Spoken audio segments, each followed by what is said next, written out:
Welcome back, everybody, to another episode of the League of Inches podcast. NRL Finals Week 1 preview show. I am so keen to get back into it. Again, quickly, I just apologise about the start to our week. We had all these great things planned, but unfortunately, my son decided to make me very ill, and we had to cancel that because I wasn't allowed near people. So I was quite contagious at that time. So here we are, but we're going to tackle it all in tonight's episode. And a special thing we're doing with this preview show, this finals campaign, I thought to make it a big campaign and make it a big show, we need to bring in some big dogs. So I thought I need to make sure Trav's on board. He was, and I thought I needed to reach out. There's been someone I've been wanting to get on for a long time now. Backstory, we met him last year's Magic Round, and he was in some fine form. And ever since that moment, I was like, I need to talk more footy with this bloke. And very happy that he answered the call. Mr. Savs himself from the SC Experience. Thank you so much for coming on, brother. How you been? What a wrap that was. Thank you for having me on. I've been really good. The end of the Supercoach year allows me to have a little bit more free time to podcast with you guys.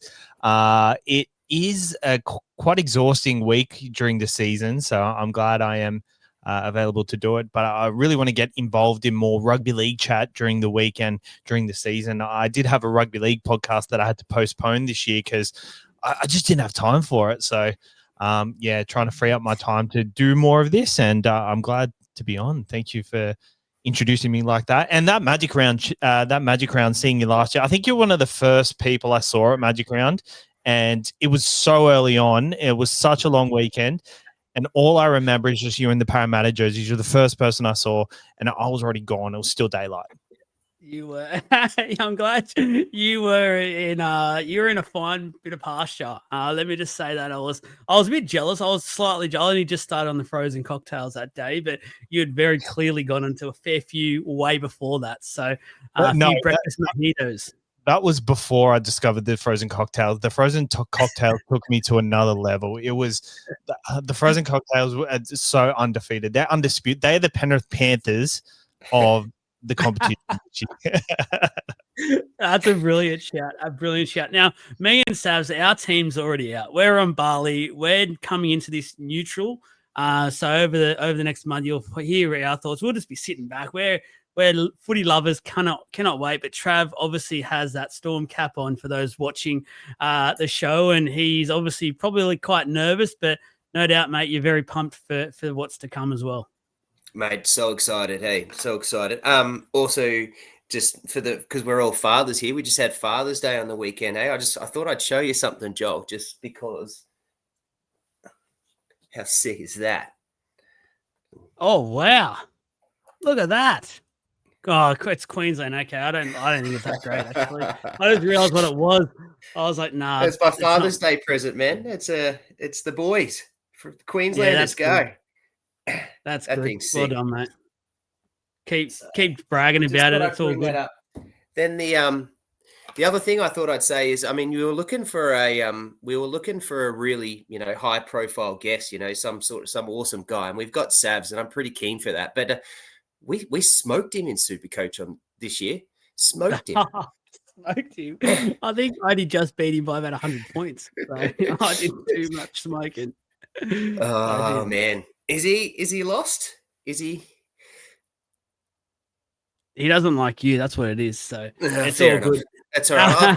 I've got so many good calls for him tonight too. I've got a whole set of pages ready to pull out for him. But we will see. The stats are ready to go. Shout out as well to Caxton Street Brewing Company, our major sponsor for the podcast. Really do appreciate it. Very keen to see what we've got to come over the next few weeks. Let's get stuck into it. So what we'll do, we'll preview each game. But before we get stuck into the game preview itself, we'll just have a quick chat about both teams, what we are thinking of where they're at, and then basically just going from there and their final chances. So the first game is obviously the Melbourne Storm versus the Canterbury Bulldogs. Plenty of sort of talking points in this one. It's been a crazy sort of start to the finals campaign for both sides. Firstly, we've got the Melbourne Storm we'll have a bit of a chat about. And obviously the big Hughes piece of news is the main one. I saw today that he's actually mentioned on his own podcast that he's eyeing off the prelim. He's had some surgery and he reckons he can make it for the prelims, fingers crossed, which will be a huge addition for the Melbourne Storm. Perhaps, obviously, his concussion is a huge blow as well. He's had that a bit earlier in the season that actually took him a few weeks to come back from. So eyes are on that and see how he recovers from that. Then a couple of their forwards, Sean Bloor and Nelson Asafa-Solomona, who both look like they may be missing from this campaign at this stage. So a couple of really big names out at the moment, Trav. I might go to you first and just see what you're thinking at the moment with the Storm. Are you liking what you're seeing where they're at when it comes to this finals campaign? Because I'll be honest, I think it's the most vulnerable I've seen the Melbourne Storm coming into a finals campaign in a long time. You just dropped out, so I missed like the last 10 seconds of that. Do you want to just quickly repeat that last bit? Oh, my apologies. I was just saying this probably I can't remember the last time the Melbourne Storm would look so vulnerable coming into a finals campaign. Yeah, it's and I heard the first part of that, so I'm good. But yeah, like you think last year, we didn't limp into the finals, but we sort of had some decent form and with a couple of injuries and bits and pieces. But this year we are literally limping into it, right? Where, and it's very unstorm-like. Like for the last few years as a Storm fan, it's been really difficult to watch because we haven't been like we've been building up to it, and then we get to finals and it's off we go. But this year I feel like we're very disjointed. We're sort of all over the shop, but as a fan, I've got to put trust in the coach, who's the best, I think, of all time in terms of the coaching gig. I think we've still got a really good list. Grant coming back this weekend is enormous for us. We've still got the Mad Dog Munster. I actually like Meaney in the fullback role instead of Pappenhausen. And as much as I love Pappy and he's a cult figure and my favorite player in my team, in the team, I just don't think he's had the form to go. And I've liked what I saw from Meaney. So yeah, whilst I'm nervous, I'm quietly confident at the same time. Savs, what about yourself? What are your initial thoughts looking into this Melbourne Storm side coming into this finals campaign? Like I said earlier, I feel like it is the most vulnerable I've seen the Melbourne Storm. I had them as my preseason favourites to win the competition, but at the moment, I can definitely find some chinks in this famous armour of theirs. There definitely is, but I feel like in years past, they've looked a lot better leading into the finals and they've fallen off at the last minute. Maybe they're taking a different approach this year and they're trying to peak in the finals time because they know they can win the big games.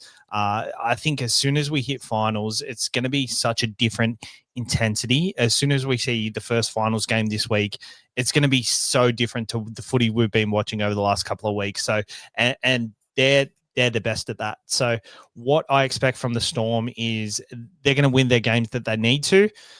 Will they win the prelim?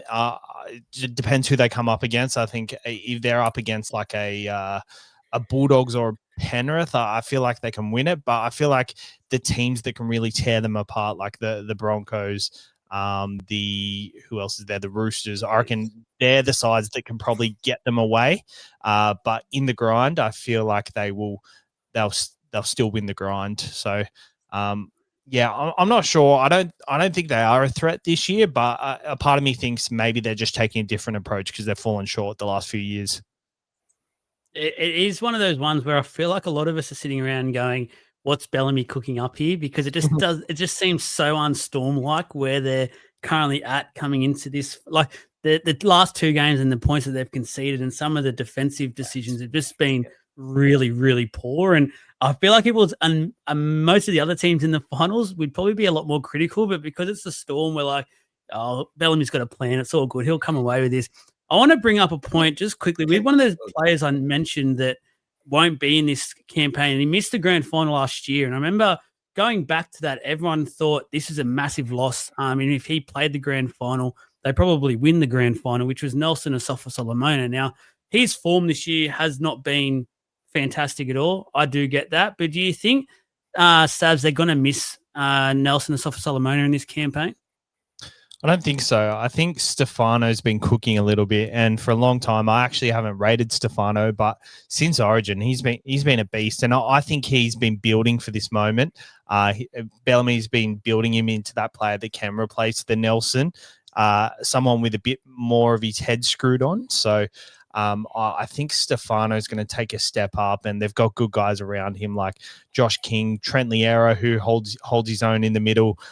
Yeah, they're a bit of a smaller pack, but it kind of works in this day and age, doesn't it? I think the game's kind of gone past him. He's really got to kind of rejig his game anyway. So I think just how Nelson's going, he's a bit of a liability more than an asset. So I think it's one headache they can take out of their head. Nelson, this attacking weapon that can really be a difference in a game. And just go back to the basics and just have your big guy, your safe guys around him, and then work the magic with the spine. Yeah. Trav, you've been a massive fan of Stefano. You've been talking about him for a while now, but I also think the underrated one there is Josh King. I looked back at his year so far today when I was looking at some of the player ratings and things like that, and he has been under the radar. I know Stefano is definitely building, but I think Josh King's been huge for you guys as well. Yeah, Stefano's not building anymore. Savs mentioned it really well. Like since Origin, he's been fantastic, and it was exactly how both of us, Joel, called what would happen with Stefano. We knew he'd start slow. We knew he'd sort of build into it. We knew there'd be discipline issues, and it's panned out. And then Origin, the selection for Origin was a shock, but it certainly helped him, and it's definitely helped us. And from then on, he's just been a monster, and he's rested. So I'm super keen to see what he does this weekend. And I reckon for all the mail that I've had in terms of conversations with people within the Storm is that like they've literally said to him, "Here's the keys, man. You know the tank's yours. Let us go. You're the head." So I love that for him, and that's exactly why he came to us. You know, he left the Tigers for this moment. So yeah. And then the other one, you're right. Josh King's so underrated because he's not sexy, right? He just does the hard work. Like he's not that, he's not that Payne Haas, that Tarpany, that May, that those guys that get all these big meters and take shitloads of runs, right? Josh King just does the really hard work, and you don't see it. It's not something that we look out for, and quite often someone like myself will put him in the top 3 of the best on grounds because I watch that dirty stuff that he does. He holds the tackles. His percentage is great. He holds the line. But he also sets the line speed in defense really well too. And we follow off the back of that. And these are all things that people don't see because it's not sexy, right? It's not the new age NRL, and he's so very underrated. And when I saw your top 5 today and I saw him in there, I was really proud of that pick and thought that's a big ballsy call because I probably wouldn't have put him in there. But I really like it because he's deserved it and someone's actually seen the work that he puts in. So I like that call, and he's definitely underrated, but he's really important. It's all right. I've copped it a bit on social media the last few days, so just keep it coming. It's all right. One final thing on the Melbourne Storm, I want to just quickly touch on that. Goes every year. It's very an underrated. For them, it's a huge advantage. The fact that until the grand final, there's a very real chance that they'll stay in Melbourne. That is huge in itself. It's a graveyard. They're just so good there. If they can have 3 weeks there where they're basically staying in Melbourne and teams are coming to them, or two teams, that's massive. Like if you're getting to the grand final in a final series, only having to travel once, which is the grand final week, you're already 3 steps ahead, in my opinion. Like, especially when we're talking about Melbourne, which I feel like looking at the teams is probably the away trip with the form that they can have there as well. It's the one you probably want to try and avoid the most. Trav, you'd be pretty confident having that home ground advantage. Yeah, I love it. Like I really do. Like, and we've needed it. We haven't had a bye for a long time, and we've had to deal with all sorts of injuries and suspensions and all bits and pieces. That I love that we're at home. This year of probably a very long time, the top 4, the first 2, was really important to get those home finals. Like this is really key in this final series. Canberra finishing top is going to be so hard to beat in Canberra, and us finishing second is going to be really hard in Melbourne. It was such an important position to get to, and we've got it. This week, this first final, I think if both Canberra and both the Storm win, I actually think that'll be the grand final. The 2 home games at prelim, just because it's so important to have those home games. Savs, in a final series, it's so close, and it feels that way. Even if they lose, let's say this week, they'll have to play the week after they get a home ground again, and they get to verse one of these teams that are really in form, maybe Penrith, maybe the Roosters, but they get to do it at Melbourne. It is a huge advantage at this time of year. Yeah, 100%. Especially if they win that first game. If they lose, then what are we going to get? Like a Canberra Melbourne preliminary if Melbourne end up getting through. And then we're going to have a Penrith Melbourne matchup next week. So we're in for a really good final series regardless of what happens. But yeah, the home ground advantage, I think they're probably one of the ones that benefit most. I think there's Canberra, the Warriors who benefit.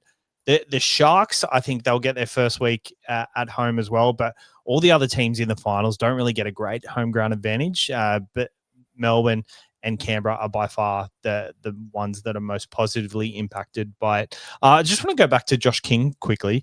He's kind of like that Mitch Kenny type, where Mitch Kenny's starting to get a lot of recognition. And I've watched Mitch Kenny live. He's like the first off the line all the time. He's literally next to the ref, and he's got his he gets down in like a racing position. You know how racers get in their blocks? They literally wait for the ball to get played, and he's that type of guy. So yeah, I rate Josh King as well. Well, I like that chat. Very different players, but I really like that chat. That's a good one. Well, it is. Yeah, Kenny's that guy for ages that hadn't got the recognition, but he's starting to get it now, and I think Josh King's not far behind him. We will get to Penrith soon, but on that note, I actually think that's a massive out this week for Penrith Panthers. Let's talk about the Dogs for a little bit before we go in and preview this game. I feel like there is plenty to talk about when it comes to the Bulldogs. Be careful, Joe. Where these comments go, we're not too sure, but all I'll say now is this not necessarily. I don't know what Savs is going to say. I really don't. You obviously know what me and Trav have had to say now for a few weeks on certain situations for the Dogs. So before I dive any more deeper into this one, Savs, I'm going to throw the floor to you firstly. What are you looking at the moment, and what are your opinions on the Bulldogs as of right now heading into this final series? I'm not familiar with your opinions of the Dogs, and I've tried to be positive about them because I'm always so negative about them. But even the Dogs fans are looking at this side and the changes they're making and thinking, what the hell? Like, Hectic Fred is one of the most passionate Bulldogs fans there is, and he just can't make sense of it either. And when he's saying the decisions are cooked, then the decisions are cooked. A part of me just thinks with inside the camp, are they conceding that they're probably not going to win a comp this year? Is that what they're doing? Because if that's the case, I respect that a little bit, but also in another lens, they have an opportunity to probably win a comp this year, considering the comp is so open at the moment. Like, there's vulnerabilities within every single side at the moment, so it just doesn't make sense how they're not striking and trying to strike hard. I get this Galvin chat, and he's a future superstar, but Toby Sexton, he might not have the try assist, but you look at Jamal Fogarty for the Canberra Raiders. He doesn't have the most try assists in the competition. He doesn't have the most tries in the competition. He doesn't necessarily have to ice the big moments, but he makes everyone around him just that much better. And Lachlan Galvin hasn't been doing that. He has very good qualities that he flourishes in elsewhere, but Toby Sexton made other players play better. Like, Jacob Preston was in really good form. Jacob Carraz, there was Connor Tracy. Everyone just seems to be finding their feet. And also this Hayward and Marnie swap, I can't make sense of that either. And now there's reports Sexton's going to come on the bench.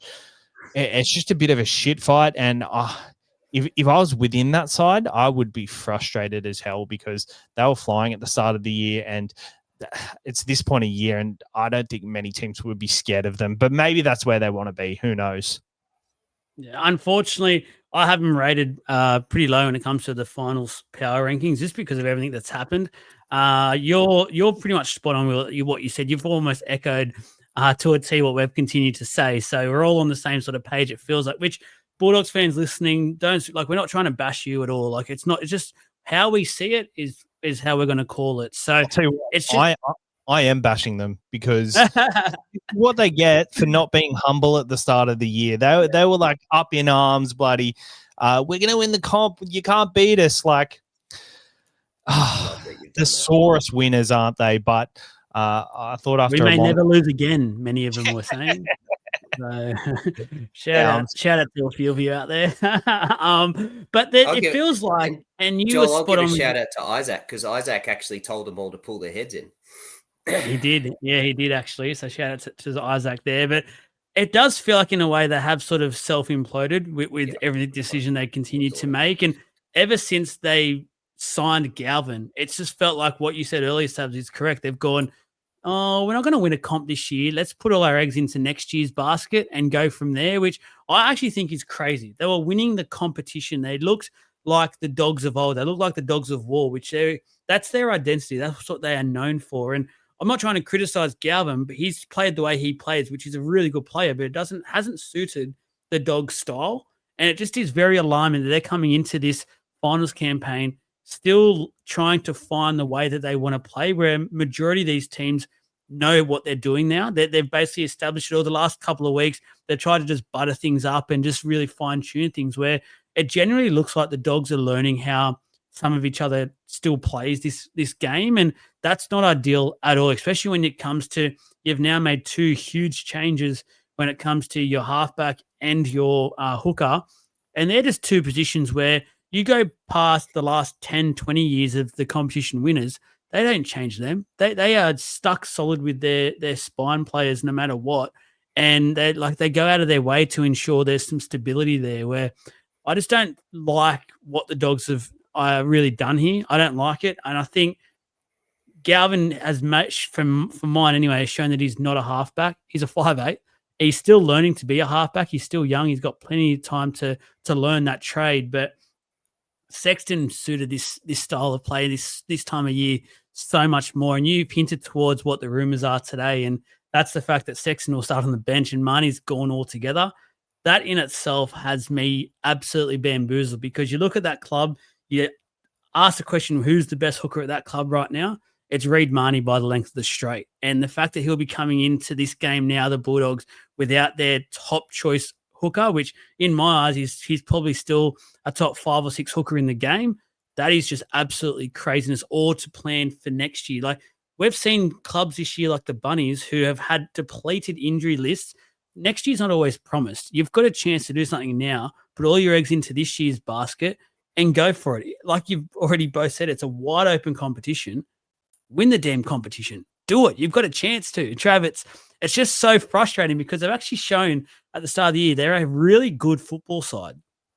Joel, at the start of the year, I picked them to finish third. Guess where they finished? They finished third. I was so high on them. I'm not saying I'm not pumping my tires there. What I'm saying is I've been high on them for the whole preseason, and I've been high on them all year up until halfway through the season, when they just did more than not that. They didn't sort of self-implode. They freaking nuclear bombed their facilities and off they went. Like, it's just it's insane what they've done.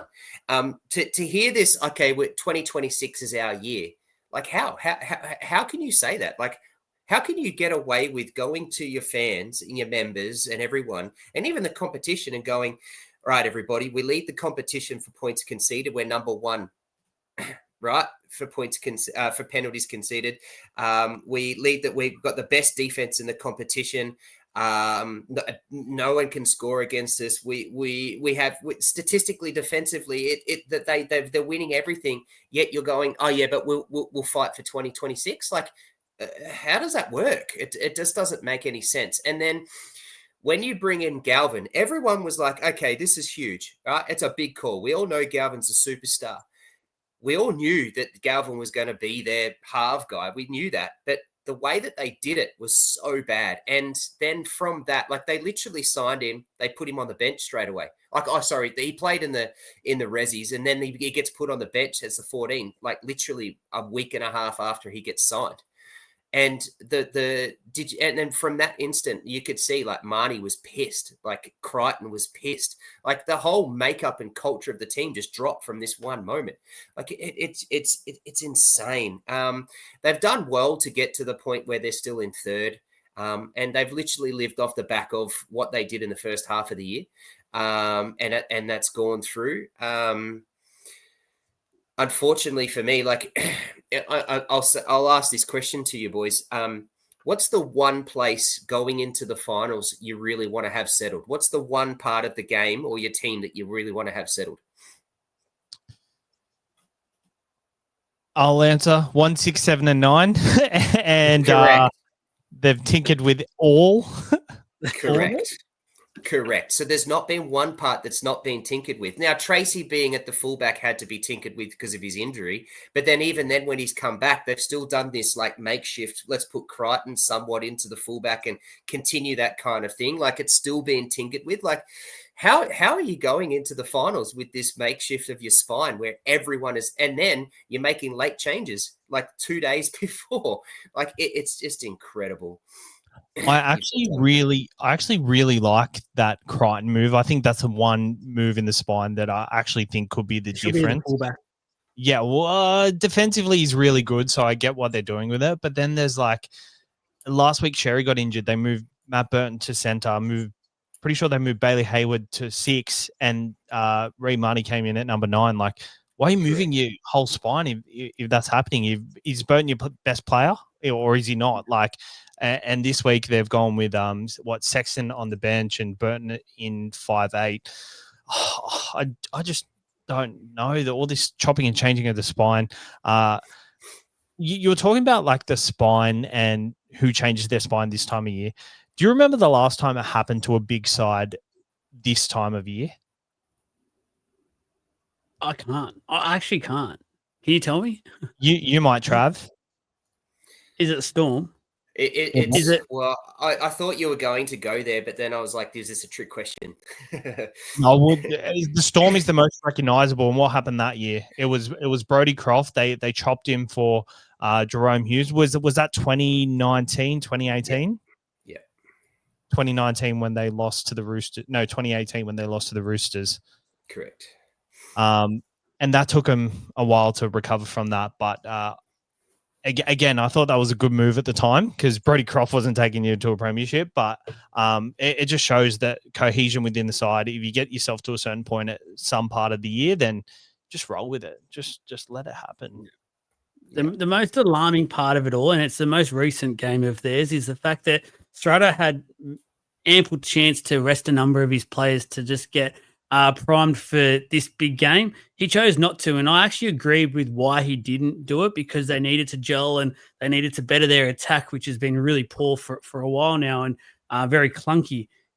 We literally got nothing from that game on the weekend to help fix that. It got worse, and I know there was an injury and that's got shuffled around, but that also didn't play into their hands. Like you rightly said, Savs, you went into that game wanting to start to really knuckle down on a few of your areas of your game, and you literally after 10 minutes or so that went out the window. I just don't get it. I really don't get it. And credit to Strata. He's done a tremendous job turning this club around.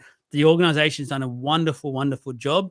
I just think they're sitting in a really awkward spot coming into this finals campaign. And for that, I just don't think they're going to be a challenger at all this year. I will kind of maybe not defend them, but just ask a question based on them. Do you think that they thought it would be sorted by now and it's kind of too late to go back? Yep. Definitely. Absolutely. Yeah, I reckon they thought it'd be sorted 10 weeks ago. But I guess think they've put too much pressure on Galvin. Sorry to cut you. I think they've put too much pressure on him. He's not a halfback. They've put all their eggs in one basket with him, and they should have taken the more cautious approach with him and let him have a month or two in New South Wales Cup just to get the basic fundamentals down of a halfback position, because it's actually a huge change from how he plays his football. It's a huge change to go from 6 where you're playing off the cuff, picking out some weak moments in throughout games where he's now the guy for the Bulldogs. He has to go and do everything for him on a play-by-play basis. It's massive, Sabs. I really feel like, and I'm not trying to have a go at him at all. I think he's a tremendous talent, tremendous future. I like the signing. I just don't like how they've gone about it, and it's really impacted their season. Yeah, and I actually like where they're going with it. Like, I get the Galvin in the halves. Like, halfbacks, you don't really need a halfback if you've got like a good leaders within your side. You got a decent hooker, but they've changed that. Their 5'8's not really an organising 5'8. But the one thing that I do criticise, because I like that they took this leap, because it was in a chance to win a premiership. It hasn't worked out, but it took them 4 or 5 weeks to pick him in the starting side. Like that, they should have ripped the Band-Aid off straight away. What they did was that they delayed the inevitable. They made people pissed off, worried about who's going to stab them in the back and drop them the next week. They let all this media play out. It's ruined their season, to be honest. And if they win a comp from here, then it will be one of the biggest miracles ever. But I can't see it happening. And if it doesn't happen, it's going to come down to that moment and how they dealt with that. I can tell you why I think they're going to win it. Oh, well, not why I think they will, but the only reason why they've got a chance, it's because of their defense. And even with the unsettlement, their defense is still immense.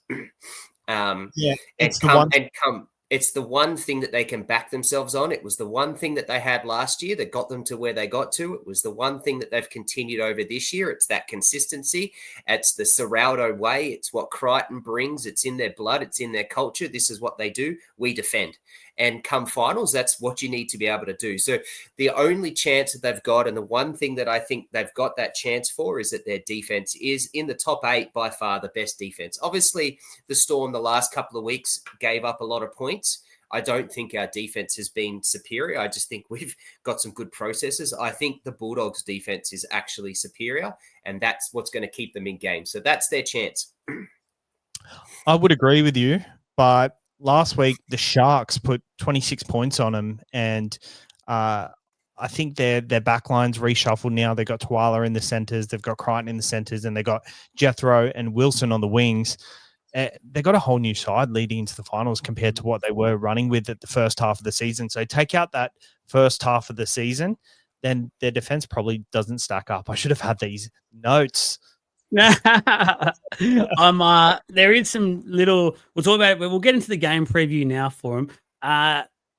Where this game is shaping up, it actually is really an intriguing game, because the Storm without their 2 big guns makes this game a much closer encounter, in my opinion. There is so much pressure, it feels like, on the Bulldogs that it's almost like this is their moment to actually just stick their middle finger up to everyone and go, let's go out, win this game. Let's go get to the prelim home game, pack out that stadium of Doggies fans and give it to the rest of the competition. It's hard for me to say it, though. There is rumours out there that Karaz might be back for this game on the wing, depending on how he's looking. We're not too sure, but that's where it's at. But there is some possible late changes when it comes to both of these sides. When you look at it on paper, you look at the team list, it looks like the Melbourne Storm are playing some games. It looks like Jonah Pezzett, I'd maybe not start, but he'll at least be coming on shortly after and coming into that 7 spot, I anticipate. You've got someone like Jack Howarth sitting there, same as Fa'alongu. Both have done an incredible job for the Storm throughout periods of this year. I think especially Jack Howarth with Joe Chan at centre, I'm anticipating Jack Howarth to come into this side, be a late inclusion. So there's some things to play out here to make probably both sides stronger than what they are currently. And I think that makes this game really exciting, boys. I'm actually really looking forward to this one. And I won't go my tip or anything yet, but I just feel like the changes have brought this game a lot closer than it could have been a week ago, Savs. Yeah, 100%. I think the injuries to the Storm really level the playing field. The Storm injuries, Pappenhausen. I mean, Meany's been really good at fullback this year. I think he's been one of their best, especially when he's filled in at fullback. So it could work out, especially if Jack Howarth is good to come in, because I mean, Joe Chan has done a job in centre this year, but it's still a bit worrying having someone who is usually a middle forward off the bench or an edge forward off the bench coming on and playing centre, because that obviously will be a target for them. So hopefully Jack Howarth is good to go. But if he's not good to go, hopefully Joe Chan can do a job. But yeah, it just levels the playing field a bit. But I think, yeah, Melbourne are definitely the superior team in this contest still. Just a lot of changes in both sides, which is very disappointing. I mean, Pappy hasn't been the best in the world at the moment either. So maybe Meany at the back kind of gives them a bit of a point of difference compared to what they've been playing with. And Harry Grant returns, which is the big thing. Perhaps this form has probably been really worrying for the Storm at the moment. It's probably was a headache coming into this final series that now they don't actually have to deal with for at least a week. Unfortunately, that is. But I know talking to a lot of Storm fans out there and a few chats, things like that, perhaps was starting to become what is happening here? He's just not quite finding that form we're anticipating. Trav, what are you thinking when looking into this game? Obviously, I reckon you would be pretty confident, but at the same time, there would have to be just some slight reservations there. Oh, well, yeah, I'm nervous. I'm a nervous. I'd be nervous for the Storm if I wasn't a fan. I'm walking into a team that's, somewhat unsettled, but not. Like Meany's still been playing. He played at fullback recently. Warbrick's back finally, and he's played the last 2 games. And to be fair, scored a try in each game and has got stronger as the games have gone on. He's a massive inclusion. Grant Anderson's been probably close to one of our better players for the whole year, just because of where we've been able to plug and play him and what he's been able to do. I like Joe Chan in the centers. I do. Obviously I would rather Howarth, and if that's the case, Howarth comes in, and I'd move Lasada out and put Chan to the Bloor edge, and think Chan would do a wonderful job there, and actually think that's probably where I would prefer him. He's done a really good job. But a couple of weeks ago when we played the Bulldogs, Seve was playing center and played on Crichton and did a really good job. So I was pretty surprised that Seve didn't get picked in that based off what happened a few weeks ago. But yeah, I mean, but then like literally, if you look at it, we've got Coates, Munster, Wishart, Stefano, Grant, King, Katoa, and Liero. Like all of them have played lots of games this year. And, we're looking at the halves in Munster and Wishart, but the 2 of them played for a very long time this year. Wishart's a gun.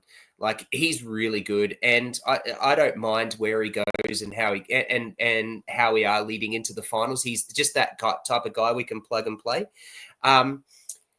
However, Wishart's really not going to be the half. The half is Grant and Munster. Like that's what's going to be. So this is going to be all played out of Harry Grant's hands and what he does, and watch how many times Grant passes that ball straight to Munster, or make sure that the lead up pass is from a forward that Munster's in the next position to get it, because that's the 2 of them that's going to get there. And I reckon it's just going to be popped on top of Coates' head over and over and over and over again. And then Katoa and Warbrick on the other side. It will be getting it. It'll just be a massive aerial battle, and have fun. Rinkama, Tuala, even Tracy trying to stop those 3 in the air. That's what's going to happen. That is literally what's going to happen. And the Bulldogs need to be able to control the field in this game, because if they can't control the field and we can get down where Munster can put it on any one of those heads, because he's done it all year, they're in trouble. I feel like I can just see Grant grabbing this game and completely terrorizing the Bulldogs middle, which in my opinion still has a couple of question marks in there. They're missing maybe 1 or 2 sort of key middles there. But I think Grant, after 2 weeks off, will come back so refreshed. And I'm ready just to watch and sit back and watch him absolutely terrorize this Bulldogs middle and just give him a nightmare for 80 minutes. I think it's going to be a clinic. And it's going to be a game where everyone just sits back and goes, wow, that's how good Harry Grant is. That's him. So I'm very keen to see. Any final things to say there, Savs, before we get into our tip? Storm are rested and the Bulldogs are not. So yes, all I have to say. Yeah. Let's get into our tips. We're going to sound a little bit different as well. Just do a little bit of a best bet as well. We'll be chasing when it comes to this game. I've got the Storm as my tip. And best bet, look, gamble responsibly, obviously. I'm not going to shout out to any of the betting companies out there because we don't have a sponsor for this one. So I was doing a bit of fun for you guys out there. We'll compare all these notes as well over the next couple of weeks, see who can come out on top with the most money made. But I've got the Storm, just a basic one, 1 to 12, which was 270 at about today, Wednesday, about 4 o'clock. It was when I checked these odds. So I'm happy just to go back there. I think you both rightly said the Dogs' defense has been on point for the majority of the year. It's a big game. They've got plenty to prove. So I think with the key outs for the Storm, they should be able to hang on within touching distance of the Storm in this one. Savs? Storm 13 plus and Grant Anderson Ooh. anytime 725 on one of the apps. I like that one. 13 plus. I Trav? love your confidence. So I went pretty safe in this one. I think that's more just because I'm a Storm fan, but I think it's pretty safe to pick Coates for at any time. Found him at $1.81, which I thought's pretty good odds. And I played with the over-unders for points, got to 34.5. I think 34.5 will still be scored. And that was $1.67. If you multi that, you're pretty close to $3. Yep. No, I like it. And just finally on this one, they've met only one other time this year. That was at Amy Park, round 25. The Storm winning 20 points to 14 against the Dogs in that one. Let's get over across the ditch. The first of the elimination games, the Warriors against the Penrith Panthers, so 6th versus 7th. Let's just start off by saying, and we'll go into the New Zealand Warriors first and just look into they are, if there's a team limping to this final series, I think it's fair to say it's the New Zealand Warriors. I feel for them. I really do. They just have had so much rotten luck since Metcalf has gone, basically since Barnett went down and then it was Metcalf. But since then, like players like Rocco Berry, who I actually really like as a player, just can't get any luck with injuries. They've got a few more out there now as well, which isn't ideal. But I'm really interested to see, and I love the fact that this game is in New Zealand because I think it can level it up somewhat. I'm trying to be positive about the Warriors, but just with their form over the last couple of weeks, it's hard for me to sit here and say, I think they'll go large into this final series because I'm being brutally honest, Trav, I just can't see it. Yeah, what's the key defining moment of since that's happened to the Warriors? There's Barnett, one. And then it was Metcalf. No. So yeah, no, Barnett was not the key defining one. Barnett was a loss, but not the key. The key defining injury that's happened to the Warriors is Metcalf. And from the Metcalf injury, Sav wants to try and argue, but go. No, I actually thought they held up pretty well after that. I was very surprised. I was expecting the wheels to fall off a bit after that, but I think it's been since Jackson Ford has been out of the side this last 4 weeks that they've really fallen off a cliff. So they've won 2 of their last 7. They've won 4 of their last 11. That coincides with Metcalf dropping out. Yeah. So it's unfortunately, and their biggest or their most recent win was actually against the Titans. And then the week before that, they beat the Dragons 14-10 when the Dragons lost DeBellin and Sewer, I think it was, in the same head clash 13 minutes into the game. And then lost it and won 14-10. So, it unfortunately for them, and I've said this a few times, that the league is much better when the Wires are flying. The Wires were flying. The league was so much more fun. But unfortunately, injuries have just derailed them, literally. And I love that they're at home. And I've actually got a sneaky little side play that where I've got them winning, but I'm not actually going to put my house on that or do anything for it. But I think it's more just because I want them to. But yeah, the injuries and just everything that's happened to them has unfortunately just derailed them. And it's the Metcalf one, and they haven't been they've tried. Tanner Boyd hasn't been bad for them. But you're right. You've got the injury to C&K through to a picky that kind of threw them out as well. Then they've had to deal with Fisher Harris and the injuries and the things that he's had to deal with, and they've had to put him through for some weird unknown reason. They stopped starting Halasima and started bringing him off the bench. That just blew my mind. It didn't make sense to me of that. Rocco Berry's very underrated. You are 100% correct, Joel. Yeah, it's just a series of a whole heap of things that have happened to them, unfortunately. But they did so well to get to that spot where they are in the ladder. To keep there and hold that 6 has been enormous, and a big preseason next year. And I hope they don't go and get flogged. I really hope they don't. I hope they make this really competitive. It has been a bit of a slide, but they've done extremely well to hold on to this top 8 spot because there's been a big chasing pack who have been getting closer and closer almost as the weeks have gone. So, but I know we've said a lot about this injury stuff, Saz, but to be fair, whenever you've got a guy called James Fisher-Harris in your team, he is coming up against his former club, which we all know when he has that look in his eye, he becomes an absolute beast. He's almost unstoppable. No doubt he's going to be in that mind frame when it comes to this game on Saturday and throughout this finals campaign. He'll have something to prove against everyone to say, my aura speaks for itself. The other one I want to shout out, Aaron Clark has been arguably the buy of the year with just how good he has been this year. He is. I know we keep talking about Barnett. You mentioned Ford as well. A few of the other forwards that have been in and out. But the one guy who's been there pretty much all year and has just held this team together, it feels like, is Aaron Clark. And while he's there and he's on that field throughout this finals campaign, there's still a slight part of me that says, you know what? Maybe the Warriors can get a couple of wins in this finals campaign.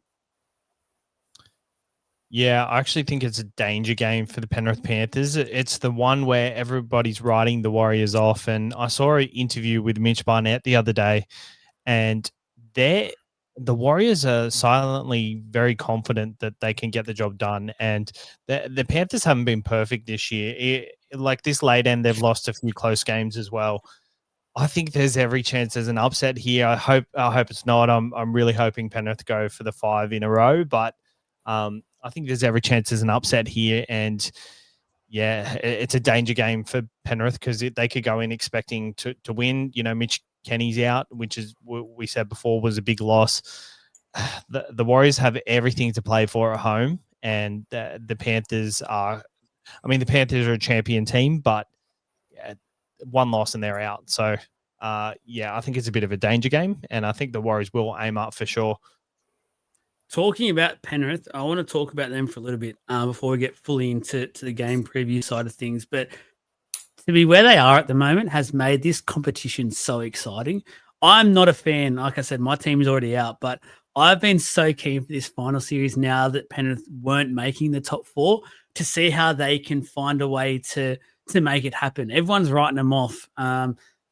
There's still so much part of me who actually have them probably not the favourites of this final series, but right up there when it comes to teams to look out for. And it's just that aura that they've got. It's the fact that they've rested a lot of these players. They seem to be all fairly fresh coming into this finals campaign, and majority are pretty fit as well. And that's key when it comes to these big games. And you mentioned a bit before, Sabs, they have lost a couple of those big games, which hasn't been ideal by any stretch of the imagination. But at the same time, there was both those games that could have easily won that with a slight difference in both games, which would have sat here. We would have been talking about them being in the top 4, and it is a completely different ball game with every single team shitting themselves that Penrith have 2 bites at the cherry of winning this competition once again.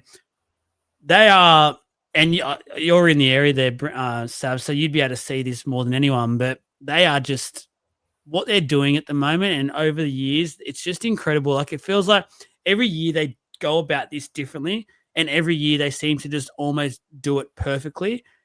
What's the vibe there at the moment? What are you seeing? It feels like, yes, they've done it differently. Yes, they've shown they're probably more human than they ever have over the last 5 years. But I'm saying I feel like there's still so much of them that are almost impossible to beat at this time of year.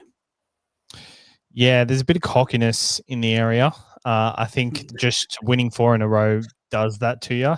It used to be a time here where the crowd used to be like, oh, every time there was a win, it was so exciting, and every time you lost, it was the end of the world. But after losses now, they just don't care because they know they're waiting for the finals. So, yeah, I think the Penrith Panthers have been waiting for this. I think they've been the best in terms of resting their players over every single part of the year. The Origin period, they did it perfectly. Like that, they said they were resting weeks out for that Warriors matchup, and that was a must-win matchup. And they still, at the time when they made that announcement that they're going to rest the players, it wasn't a must-win game at that point, but by the time that point came around, it was a must-win game, and they still stuck to their guns. They rested a couple of weeks ago when they realized a lot had to go their way to make the 4. I just think they've done it so well, and all these other sides that haven't been able to rest are going to probably suffer from that. They're the freshest they've probably ever been coming into this final series, and this is what they've been waiting for. I said before, the final series is so different. And I think the Penrith Panthers are going to be the one team that we look at and be like, oh, okay, the worrying signs we've seen, they're all gone. Like, they're going to play like we saw round one this year, how good they were round one this year. Yeah, they fell off later in the year, but this is the time of year they've been waiting for all year. Yeah, I don't think there's a team in this final series right now that is looking at the Penrith Panthers and would be confident in beating them. And I think that says everything that needs to be said, Trevor. I think they're a beast when it comes to this time of year, and look out if you do have to verse them. Yeah, like I'm looking at stats, and the Penrith stats is just, it doesn't tell a story. It doesn't tell a story because you look at their first half of the year, they were on the bottom of the ladder. So the team that was on the bottom of the ladder to the team that's now, that the last couple of weeks has again affected the stats, is very different. And so I as I look through it, I'm looking, where do Panthers concede their tries, or where do they score from? And I'm looking at thinking, well, actually, if I look at those at the moment, it's the 46% off the right is their worst edge to score on. But I look at that list and I'm thinking, well, actually, their right side's pretty good this week. So, I ignore where they concede. So then I look at, what are their penalties conceded? And they're 11th in the comp, conceding 5. But then I think, well, they're on the bottom of the ladder, and early in the year, they were giving away a lot of penalties. So again, it's that deceptiveness. I'm looking at their completion rate, and their completion rate's the number 4 in the comp. But something that they really pride themselves on is leading their completion rate and really pushing you up, and then using Cleary's kick game to really put you back on your line, and then they'll just defend really hard and hold that ground, and then wait for you to finally get to make that mistake. And now you've made the mistake halfway at the field. Cleary kicks the kick outside. They go up. They're now at the 20-30, and now they pepper in and get a score. Like, that's what they do, but they weren't able to do that. So I look at all these stats and think, it's Penrith. I can't look at it. This is the one team for all 8 of these games where I'm going to write off looking at stats and just go, I know what Penrith are doing. I'm looking at their list. That list is healthy. To'o's back. He's had 2 weeks off. Martin had 2 weeks off. Yo's had plenty of weeks off. Came back and played the 60, had the next week off, then played last week. Cleary's been playing the last, they're ready to go. But I'll wait. Let me finish with something at the end of a quote that I want to come from Webster that sits on Savs before we go any further in a minute. But just because we're talking about Penrith. But yeah, you just can't write them off. You just can't. That list is too good. And Cleary, someone tried to argue with me today to say that Cleary doesn't have any talent. And I love that. And it's actually in writing. It's on our Facebook page. It's in a comment. And he literally said, Cleary is not talented. He just works his ass off. Right. So, hey, if that bloke's not talented, they don't just do what they've done for the last 5 years. So, yeah, anyways. There is an unhealthy hate towards Nathan Cleary by a lot of people in this competition, and I just don't quite get it. I know he hasn't owned Origin. That's the constant, but seriously, he's an unbelievable NRL player. He's one of the best NRL players I reckon anyone has ever seen. And I know, but he's got no talent according to this bloke. No talent is exactly what he said. Oh, goodness me. So, anyway. So, is that your burner account? I love Nathan Cleary. I get comments on some of my posts saying just stop glazing him, and I glaze him way too hard, like Krispy Kreme donut factory here, eh? keep glazing. It's all good. Let's get in the game preview side of it, because there is some things to play here. Because the home ground advantage for the Warriors, they'll black it out. I cannot wait to see the scenes of this game and the atmosphere that will be throughout. My fingers are crossed. This is a much closer game than I am anticipating it to be, because I want to hear this crowd basically in this for 80 minutes. And I think that something special can really happen there. The fact that it's in New Zealand has really made this game a much closer prospect than it probably could be if it was in Sydney. I think Penrith probably run away with it. In saying that, Mitch Kenny, and Savs mentioned it a bit earlier, he is an absolutely huge blow for Penrith. I know they've got Cleary, they've got Yo, they've got Martin, Toto, Edwards, they've got all them players, but do not underestimate what Kenny does for this team now and just how important he is. He is the glue that sticks everything together. He's the hooker that feeds Cleary basically anytime he wants it. He doesn't overplay his hand, which is exactly what a hooker needs to do for Nathan Cleary. He's not overplay it. Give him it off the deck as soon as he wants it, or Yo. He's a massive blow to this Penrith side, Savs. Yeah, not only defensively, but I think in attack as well. He knows exactly where Nathan Cleary is and what Nathan Cleary wants. We look at the 2023 grand final. He knew exactly where to go for that Nathan Cleary try. He just knew to look right a little bit, and then they go left for the third time in a row. We saw a couple of weeks ago against the Titans, that 20-meter ball to Nathan Cleary that allowed him to have that 40-meter field goal. Him and Nathan Cleary are so in sync, and they are such a good pair. I think him and Nathan Cleary have become more important than Nathan Cleary and Jerome Luai were at one point. And I think him being out, it is an underrated out, and it's going to be difficult for them to replace that.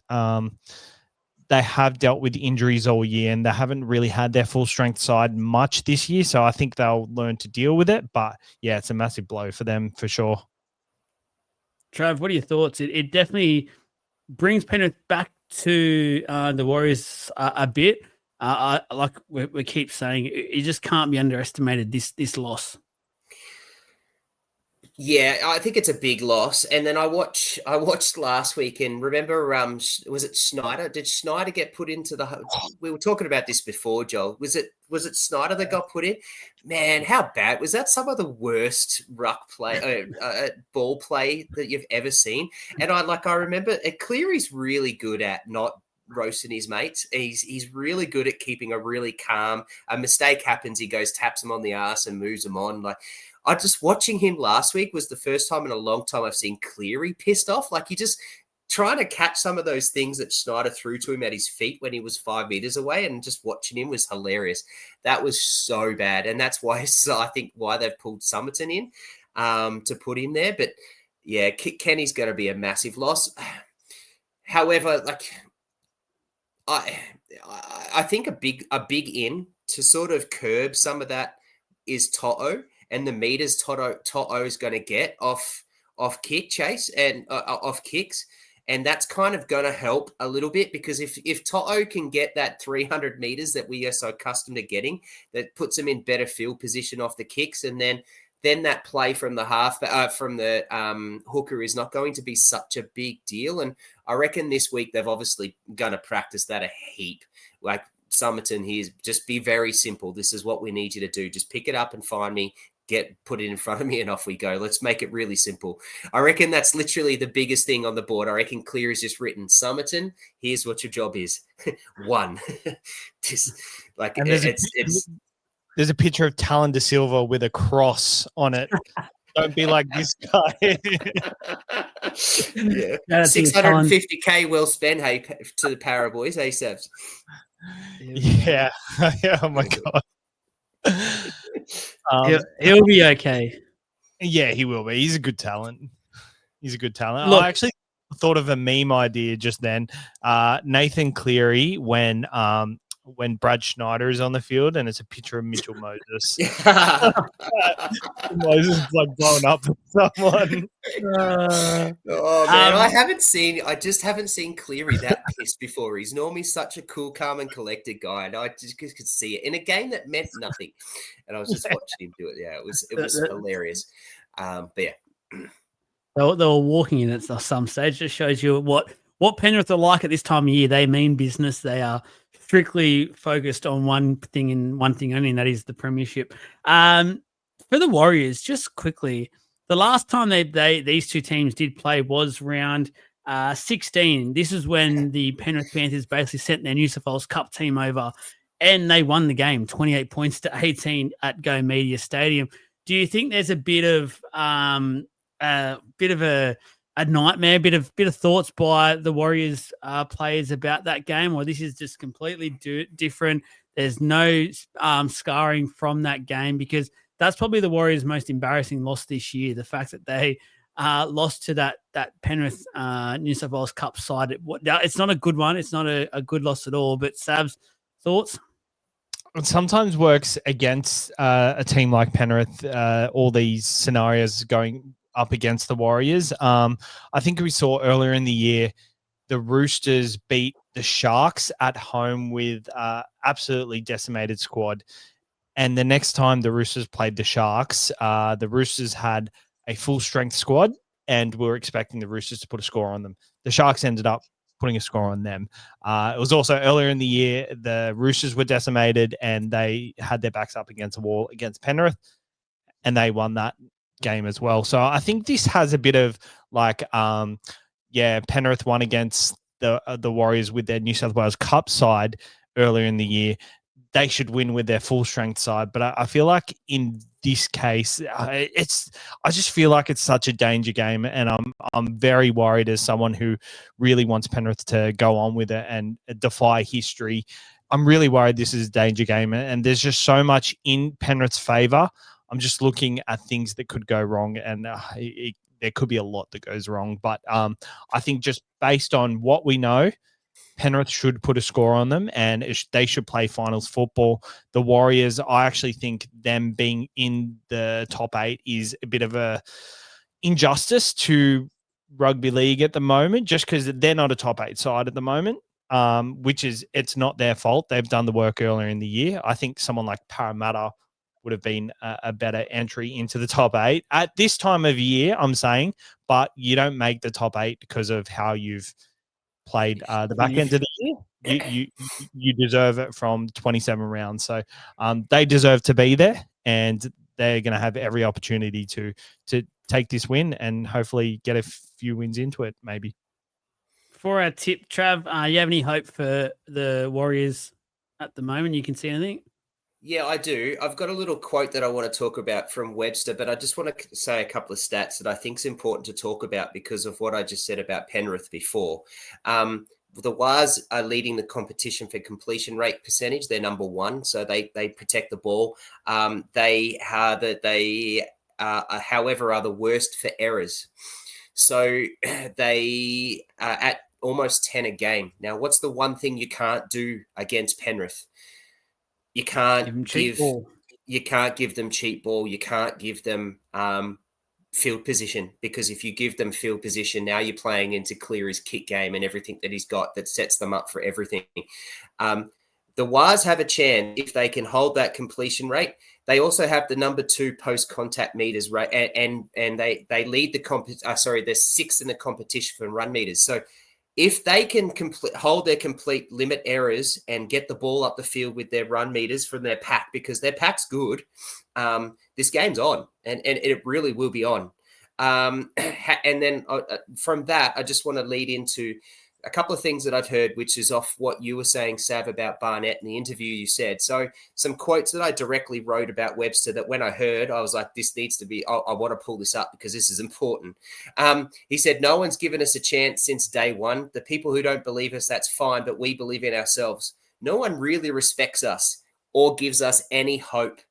And I love that. And I think what they're doing, and that's exactly what Webster's quoted. And I think he's played that really well, right? So what he's done is he's going to go to his team and he said, well, we're not supposed to be here in the first place. So who gives a shit? And what does that mentality happen? When you're at home and you've got 20-odd thousand New Zealanders screaming at Penrith with a I don't give a shit mentality, anything can happen. And I think that's a really big playing card that they've got. So if they can play with that card, that's that massive underdog, and we all love an underdog, right? So that massive underdog card, your coach has gone in there and said, we shouldn't be here. Everyone's writing us off. So here's our mindset. Let's just go and play. We've got freedom. Let's get it done. Because if we win this week, whatever, like we've succeeded, we've done it, we're here. And then if they can do the things that they've been able to do all year and hold the ball with completion, get those meters, I'm excited to see what they do. Yeah, I saw that exact interview, and the way he delivered it scared the shit out of me, to be honest. Yeah, I'm glad you saw that. He's been very good this year, and I think he's been great for him since he got there. He's been a sensational signing for the Warriors. He's helped them get to where they are now. Let's go to the tips and a best bet for this game. Sav, you can kick us off this time. Yeah, I'm going Brian To'o anytime. He has shifted between the right and left, but I think there's every chance he plays on the left, which is Dallin Watini-Zelezniak's side, who's been leaking tries left, right, and center. So I think the bookies might not know that he's going to switch to left again. So hopefully we get a bit of value there. It's $1.86 at the moment, which is pretty short. So that and Penrith 1-12, which is $5.25 on one of the popular betting markets. Trav. I hope he does swap over, because if that's the case, the Wars concede to the other side at 60%, and that would be Alamotti. And I've got Alamotti, who scored once in each one of his last 5 matches. He's got form. He was a huge player last week. I really found it hard not to put him as best on last week. So I've got him for an Alamotti for an any try at 179, and Sav. Geez, you got me excited when you said they're going to switch To'o over, because that just makes it even better. And then I've actually also got Casey McLean. So I've got a double, Casey McLean. And he scored out 6 out of his last 7 matches, and he's paying $2.05. And I don't care what side he's on, because both of those sides for Casey McLean is delicious at that odd. Also, Kurt Capewell is in the centers as well. So he is leading the comp for missed tackles, has over 100 missed tackles, which is nuts. So Casey McLean will keep the speed. And he's on the side of Casey McLean, isn't he, I think? I think so, yeah. Yep. I was shocked he went with Capewell. I get it's a finals game, but I don't think you're going to beat Penrith trying to win it that way. I think to beat Penrith, the Warriors need to score some points and actually get Penrith out of their style of play, and that'll mean, I reckon, play maybe one of those guys that are a bit more higher up attacking wise. And like you said, the missed tackle stat there shows that Capewell's defense, he's one of those guys that he'll get in your face, but if they can get around him, get past him, then it opens up 2-on-1s, 3s-on-2s, things like that, which puts the pressure defensively on the Warriors a lot. When already coming into that game, you're under a heap of pressure knowing it's Penrith. Yeah, I actually don't think that the Warriors really have anyone to put there that has high attacking upside. I think Kurt Capewell is pretty decent attacking wise as it is. So you probably put anyone that could go there side to side, and Kurt Capewell's probably just as good attacking wise anyway. So they're pretty shot for their roster at the moment, aren't they? If you can get an Origin Capewell, I mean, they'll be very happy. Put a maroon jersey on underneath the Warriors one, and you'll be off he goes. For me, I am going Penrith in this game. My best bet is Casey McLean, anytime try scorer, into, sorry, Warriors fans, block your ears, Penrith 13+, 375 for that one. It's the double eliminator games on Saturday, which I actually like to see. I know this is probably the first time in a long time they've done it this way, but with the Raiders getting their way, getting a Sunday game. But I like this. I like the fact we're going to sit there on Saturday, watch 2 games of football, and it's 2 games where it's literally do or die, which is fantastic. So the Sharkies against the Roosters. For the Sharkies, I just can't get a grip on where I'm at with the Sharks. Savs, are you in this camp? It feels like me and Trav have spoken about the Sharks all season, and I feel like there is probably 3 to 4 week windows where we're like, yep, Sharks are building onto something here, and then all of a sudden there's a 3 to 4 week window where we're going, what the hell are the Sharks doing? Like, they're just, what are they doing? And it seems to always, the conversation always seems to go around their halves. It always comes down to the halves and this whole power shift struggle. Where are you at with the Sharks? Oh, I've been so hot and cold with them all season, and I think I just keep coming back to them thinking I feel like they're still in a premiership window. Like, I feel like they could win the comp this year, and it'll just come out of nowhere. I feel like they're a genuine threat. They've got strike power all over the park. They're not really dealing with too many injuries. You look at they probably lack a genuine fullback. They probably lack a 5'8" that has brains, to be honest. But yeah, just that halves pairing really, really irritates me because it's so obvious when Atkinson comes into the side, or Moylan and Hines, that they're just that much better. They don't need someone like Trindle kicking the ball every fifth tackle and not even thinking otherwise. Braden Trindle really irritates me a lot, and I've said it a lot.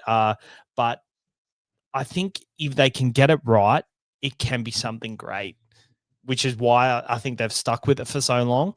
And they're starting to learn their combinations. But maybe it's a case of don't let either half roam. Like, don't let Nico go on. Actually, no, let Nico go on the left side of the field. Don't let Trindle come on the right side of the field. I think that's the way to go, to be honest. Yeah, it feels that way. I just feel like this final series is Nico's to grab with both hands and say, I am that player that he has. With the first year he went there, obviously got the Dally M, things like that. There was so much expectation on him moving forward. Hasn't quite reached those levels since. I think he's been very hurt by Origin, obviously. But at the same time, I just feel like this final series is starting to reek for me of a Nico sort of maybe a couple of special moments. I really enjoyed and liked what I've seen from him last week against the Dogs in a big game. Both sides were trying to make statements coming into the finals, which I think the Sharks clearly got the better of. One player I want to sort of talk a little bit about is Aden Fanua-Blake, who I don't know if it's controversial. I don't think he's quite been himself this year. I think he has been a bit below what we're used to from, especially when he was at the time with the Warriors. This needs to be his final series. He needs to literally be the alpha for this campaign. If they are to go far in this finals campaign, it needs to be off the back of Fanua-Blake doing what he was doing and literally just treating people as Skittles. He just bowls them over. Go, Savs. You're going to explode. Yeah, Trey Mooney just signed with the Knights.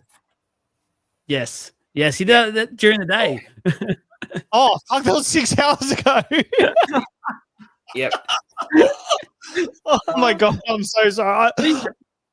That's huge. I thought you were about to say Fanua-Blake's just like out for the game or something. I'm like, oh, there goes that talk. No, and then I thought he was going to try and link Trey Mooney to this. I was like, where are you taking this, man? Oh, no.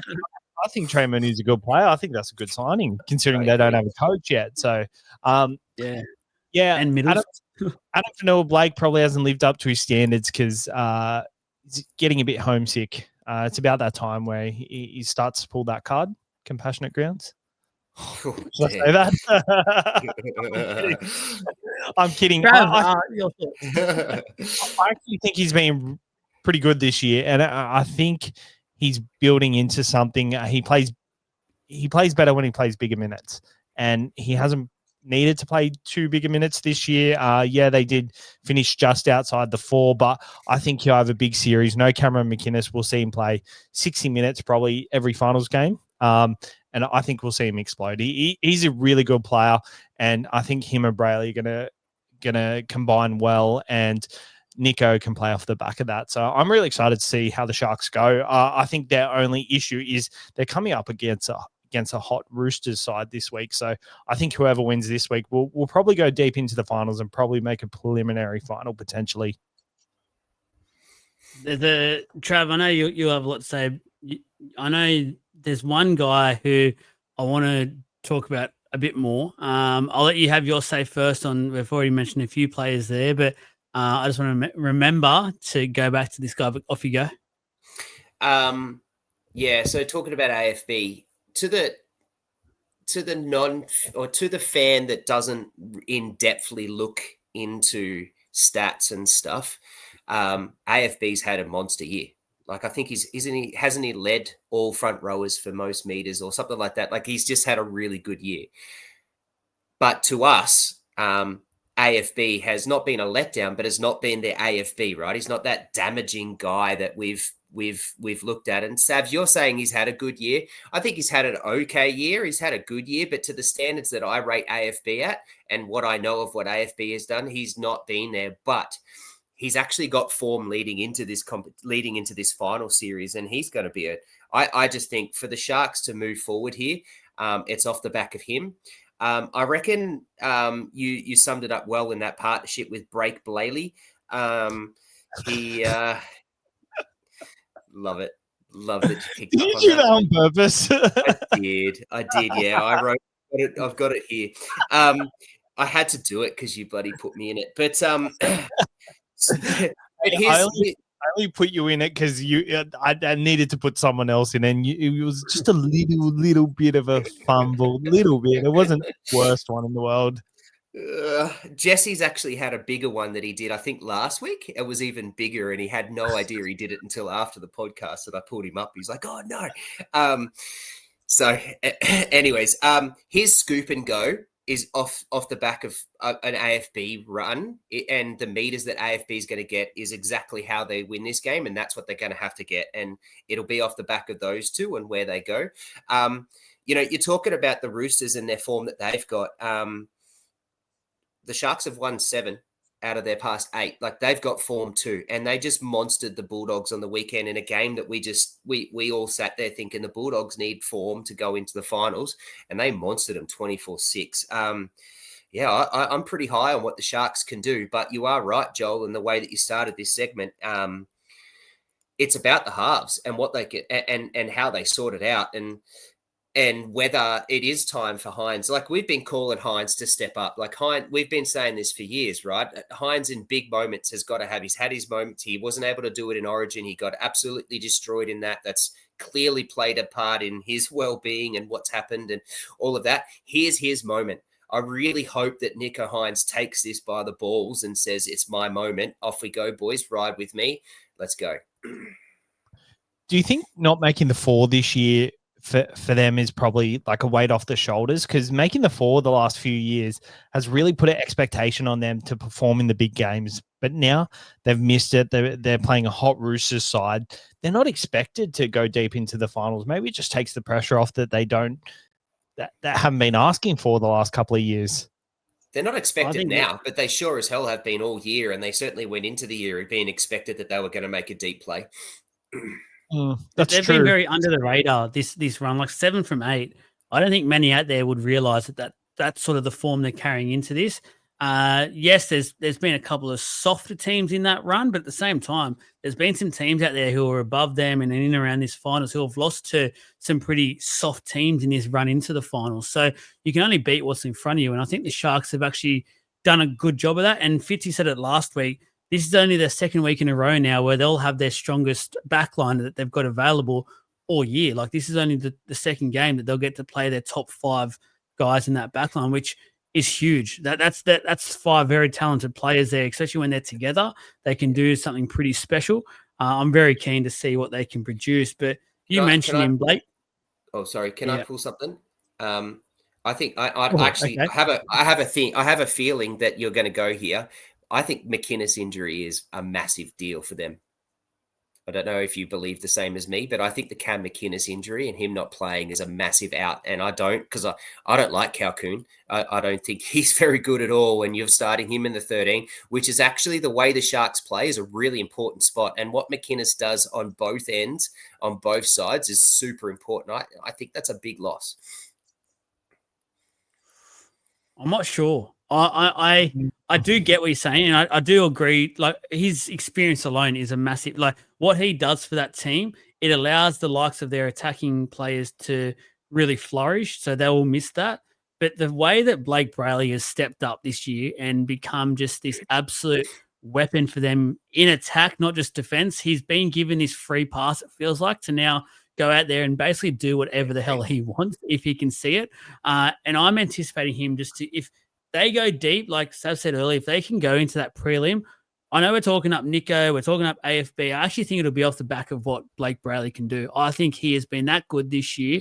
And the fact that in so many ratings and rankings so far this year, majority of us have Blake Brayley ahead of Harry Grant, just shows you the type of year that he has had. Like, I can't remember a year where Harry Grant's been beaten, and it's actually been one of those ones where majority of league fans have gone, yep, he's had a better year this year. Like, he's been so good. And if AFB can just generate and keep going and just have like Hazelton to back him up, the Roosters are in danger, because this is the Sharks outfit where over the last few years, it's literally, if you shut down Nico, you're all good. You're sweet. The Sharks have nothing. Now they've got this ace up their sleeve, because all of a sudden Blake Brayley's shown, hey, I can attack really well.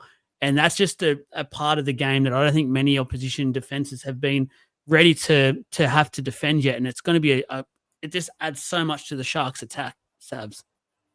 Yeah, I think there's also another underrated player in this forward pack as well. Toby Rudolph has been really good the last few weeks. He's generated a lot of ball ruck speed and quick play the balls. He's been really good. Yeah, he did shit himself once. Yeah, you said that as well. Yeah, he did shit himself. That happens, but you know, like, I think he's been really good, and you know, he's playing 40 minutes week in, week out. AFB is playing 50 minutes. Colhoun, I think like 30 minutes. So the McInnes hole that he's left, who plays 60 minutes, it just allows these other guys to build into a game just a little bit more, which I think is a good thing, because McInnes was starting to, like, in my opinion, I had him in my Supercoach team, so I was watching him very, very closely. He didn't add a lot. Like, all he did was he'd run, he'd tip on with no line engagements, and he'd just tackle his dick off. Now they've got just a bit more about them in attack, at least. If they can hold up with their defense, then leaving out McInnes not being there might be a positive thing potentially. I'm not saying it's the best thing, but I'm just saying it could allow them to just have a little bit extra in that forward pack to generate some momentum for Blake Brayley to really take off. Yeah, I get really nervous when I know I'm about to say. For the Roosters, I want to say, apart from Penrith, I actually think the Roosters are a red hot team in this top 8. And when we talk about, obviously, the stat, you have to be in the top 4 to win this competition. The last team that did it, I think, was the 05 Tigers, which is just a mile back now, 20 years. So there is stats, obviously, to back all this up. But it's just the way they're playing and the way they turn it on, they are so hard to go with. It's just going to be a matter of if the Sharks can make sure they can stop this. But if the Roosters can get on a roll, not just for this game, but throughout the entire, I would not be shocked if we're watching the Roosters go through to that prelim or even grand final, the way that some of these players, like, people forget, we all look back at what they lost last year and it was so much talent. They've still got a hell of a lot of talent in this football side. There is still some very big game players, and there's also some guys who, from the start of the year all the way through to now, have just improved so much as footballers that they're just becoming established first-grade players. Now, I know they're on the list. I know they've conceded 50. I know they can't win the comp. But I tell you what, if there's a team that can do it, they're a completely different team to the team that conceded 50, which was in round 1. They're just, they're a team like Penrith. I just wouldn't want to be versing at any point in this final series. Savs. Every time you talk about that list, it just reminds me of the guy with the wrestler that you made the meme on. Chris Jericho. Yeah, it's Shout pretty out to funny. you, mate. Yeah, it's pretty funny. Yeah, the Roosters, I think it's funny, this 50-point rule, like the Roosters and the Canberra Raiders have conceded 50 now. That's going to be interesting this year because them two teams in a grand final, imagine that, like the 2019 replay, that'd be crazy. They'll just have constant draws. No one will get a win because the curses happen. Yeah, that's true. We'll be delaying 2026 because they can't get a win. I actually really like how far the Roosters have come along this year. I did not expect them to do this well, and you know, I think we did we do a preview at the start of the year? We did 3 teams at the start of the year. I think we might have done the Tigers, and we might have talked about Terrell May and how they've acquired him. The Terrell May thing at the start of the year absolutely baffled me, but I'm looking at it this year and I'm thinking, I think all parties have won. Like it kind of makes sense to me now, which is crazy because I was looking at Robbo thinking he's the shittest coach. He has no idea what he's doing, but I actually really, really rate the Roosters for finally going this youth policy. I think we've been screaming for this. This is how long-term success is created from going through your pathways. We see Penrith, how they've done it. The Bulldogs have purchased from elsewhere to do it. So, but I think they're building a nursery at least. But the Roosters are in a really good position this year and for the years going forward. Sammy Walker is the one player in that final series who, apart from Nathan Cleary, I think Sammy Walker is probably one of the most dangerous players in this final series. Sammy Walker, Reece Walsh, and Nathan Cleary, they're the three most dangerous players in this final series, and it's not even close. If Sammy Walker goes on a run, then they can go on a run, which I think is mad considering where the Roosters were at the start of the year.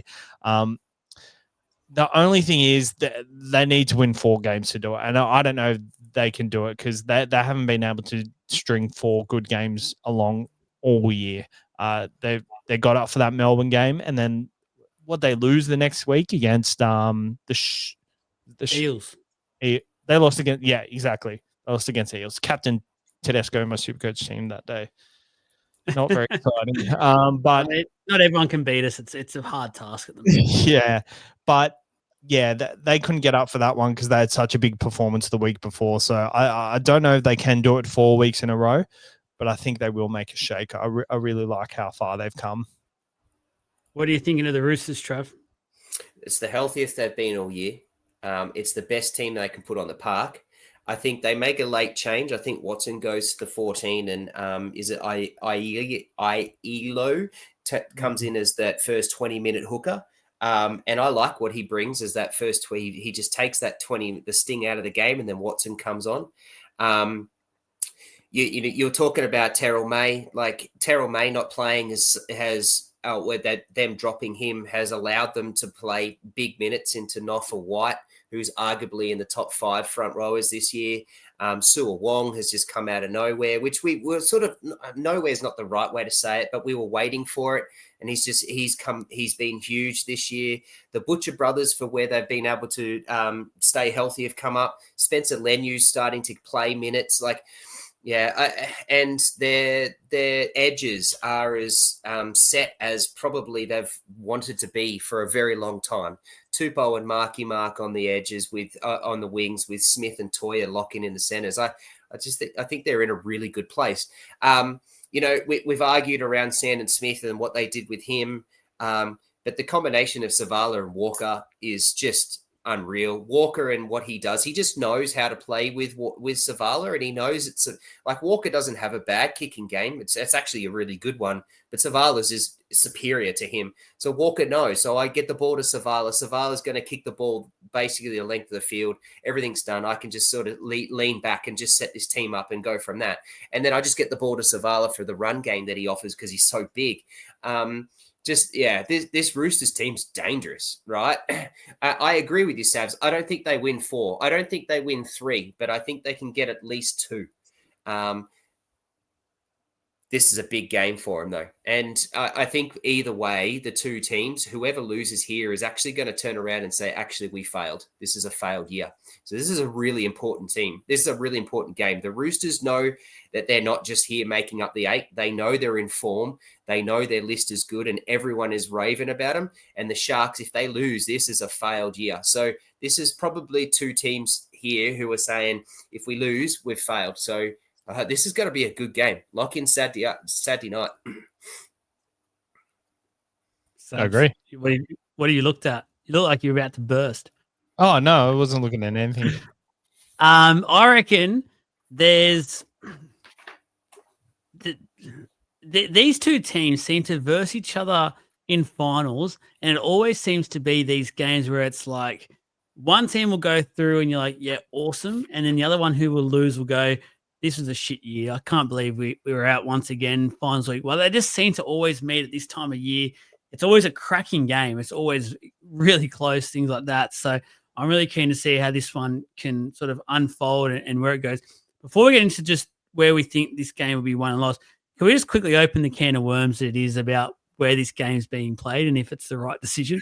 Shark Stadium, they're calling it. It's Shark Park still, seriously. There is no stadium there. Is the right play to be playing this at? Because look, devil's advocate here. I'll try and say for both sides of it. I think Sharks have definitely earned the right. It's week 1. Play your home game. Fair enough. I don't think anyone can understand that, but at the same time, we've built some of the best stadiums over the last 5 or so years that the NRL has at their doorstep, and it just feels a bit silly to be our main games, our big games of the year where we're going to have our biggest audiences, things like that.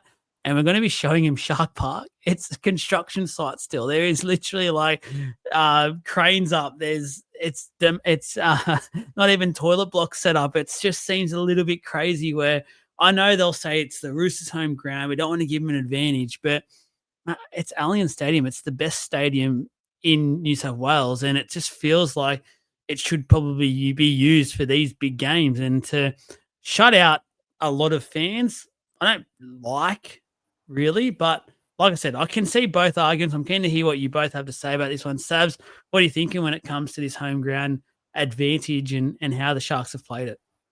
It's finals week 1, and if the mindset is we want to get all the fans in, then it should be a centralized venue. So it should either be a Core or Suncorp for every team. So Melbourne can't play at Amy, Canberra can't play at Canberra. Then if that's how you want to do it, then that's how they got to play it. I think Sharks have every right to play at PointsBet. Yeah, it's a bit of a shithole at the moment, but they've earned the right to do it, and they're an underfunded club at the moment, and they're getting to the point where they will have enough one day. But the fact that they're starting to succeed now, maybe they weren't expecting to succeed at this point, but what I think is that they've deserved to get that home final, and they're not allowed to play there for the prelim, which I think is fair. They're not allowed to play there next week. I think if they were lost in the top 4, I'm pretty sure, or maybe there was an argument last year, but I think that they've earned the right to do it. They can't play in the preliminary finals there. So I think that's fair. It's finals week 1. You deserve the right to a home final. Yeah, I think they will work on it in the future, because I think the NRL are probably going to step in at one point. Yeah. But I think while the rules are the way they are, then I think it's fair game for sure. Yeah, the vibe I'm getting off Abdo's few comments he's made the last 24 hours is the fact that this will be the last year. Unfortunately, they probably go this way. They will look to move these sorts of games moving forward, which, yeah, look, I think you're probably, where you're going with that, you've probably got the right sort of mind frame, because back in the day, every finals was played at the old SFS, and that was it. That's where you're playing in the grand finals at Olympic Park. So it's interesting how they will go about this moving forward, because you can't really do it for one team, I feel like. Then the other teams can just play at their home ground. It doesn't feel quite right. And like the Sharks are pretty underfunded. They're a small club. They have one of the lowest supporter bases and stuff. If the NRL really want them to play at a bigger ground, then they should fund them to upgrade their stadium so they can do it quicker or sooner. We see Penrith Panthers. I think they've run into the same problem where they probably can't play a prelim there. So they're currently rebuilding their stadium at the moment. I think initially the plans were to kind of knock down and refurb it a bit, but they've knocked it down completely. It's going to be a completely new stadium. So hopefully one day they can play a prelim there. But I think that's all happened since they've started winning as well. So they haven't been at this point. And now the Sharks are starting to become successful. They're probably looking at things on ways they can improve their ground as well. But to be fair, if they want to extend it anymore, there's not much room there, to be honest. No, there's not. It's really getting packed to the rafters. Trav, your thoughts? I hate this notion of moving games. Like, what's the point of having a top 8, having this home ground advantage? Like, you're fighting for this moment for the whole year. Like, you want to, like, the top 2 teams. Like, as you said, Sav, which you weren't going that way, but what a stupid thing to say to Canberra and Melbourne, who've done all the hard work, who have this advantage of having to travel in and interstate and things all the time, all year, and then come finals. Oh yeah, you finished first. Awesome. Here's $100K for you for finishing first, but also You have to play in Sydney as a central. I think that's rubbish. I hate it. I hate that the AFL do the same thing. Like the argument there of the Geelong being put it to and having to make their games go to the MCG because the MCG holds 120,000. Like, I get it. Let's get more fans in and do all that sort of stuff. But the whole season is a waste. I really despise that. The Sharks make it awesome. Well done. 15,000 fans can make it. Only 15,000 of them are going to be Sharks fans. So what? Like, it's still going to be a massive thing. Like, this is just a muddy venture, and I don't like it. Let's go for the game. I think we've basically already covered where we think both the game will sort of go with what we were talking about with both sides. So let's just go straight into the tip and our best bet. Trav, you can kick us off this time. I've got the Sharks winning tonight on Saturday night. God, I wish it was tonight. Jesus Christ. Me too. Yeah, it's a long 2 more days, and there's no footy tomorrow either. My best bet, so I've got the Sharks winning. My best bet, I'm going to put Tupou on the edge at $1.77 for a anytime try, and I think out of all the games, there's going to be very limited defense in this game, and it's going to be plus 40. I've got plus 46.5, which is I didn't write down the odds, but I think that's at about, if I can remember off the top, it's like over $2, $1.90. Each of the last 5 matches between these two teams have actually gone over the total points in the line. So limited defense, that's going to be, put your money into that. I love that stat that has come out after I've locked in my best bet. That's awesome. I'm going the Roosters in this one. I just think their form has been really good, especially when they've turned it on over the last month or so of football. And that addition of Sam Walker back fit, bit refreshed, I think scary. And I actually agree fully with what Savs was saying earlier. He's one of the players I'm really looking forward to watching throughout this finals campaign. My best bet, I've gone opposite to Trav in terms of I've actually gone under 46.5 for the game. I feel like it might be just a little bit lower scoring, but now that he said that stat, I absolutely hate it and might change it, but we'll lock that in. And I've got Tupou 2+ tries. I think this time everyone's talking about Marky Mark and how good he is. Respect Nwanga Nitawasi, I should say. But I reckon this will be the game that they turn their attack slightly. Sam Walker's back. I think Tupou will benefit with getting a couple of tries there. So under 46.5 match points, Tupou 2+ tries, 11.25 for that. Savs. I've also got an 11.25 multi. It's only 2 legs though. It's Daniel Tupou anytime. We've all gone Daniel Tupou. And I've gone Cronulla Sharks 13+, which is paying 480. I think if Cronulla get a roll and like 13+, it sounds dramatic, but I think they're going to win it by like 14. That's what I think. I think it's going to be one of them ones where it's going to be close, but it's just going to be that extra goal or extra try that just pushes it over to that 13+ mark. So, Daniel Tupou anytime, Cronulla Sharks 13+, 11.25. I'm really keen to see our tips at the end of the week. Are we doing this every week? Yeah. I'm going to keep them. I'm going to compile it all. And each week I'll just add up the money if someone wins it, and we'll just see who ends up the final series with the most. So that way, if you want to go big, you can go big, but you obviously risk not winning. You can go smaller bets, things like that, and it'll be a nice, cool way to get through this finals campaign, I reckon. This last game, I want to call it now, boys. This is the one I'm most excited about. I'm so happy that this is a Sunday game as well.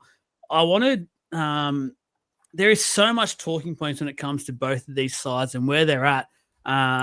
Obviously, I talked about the Raiders versus the Broncos, first versus fourth. I want to switch this up and go the Broncos first because I'm really curious as to where this Broncos side's at, because it feels like the media have battered this side for a lot this year, and the Madge era, and have the players really brought in, things like that. Hello, they finished fourth. So they're clearly this Madge era, the players have, it feels like, has brought in. It looks like Walsh and he's back up to his little antics, his fun stuff, which I don't really care about, to be honest with you. The fingernail painting, things like that, like that's him, that's his style. And it feels like Madge has come out and gone, you know what, this is him, this is his style.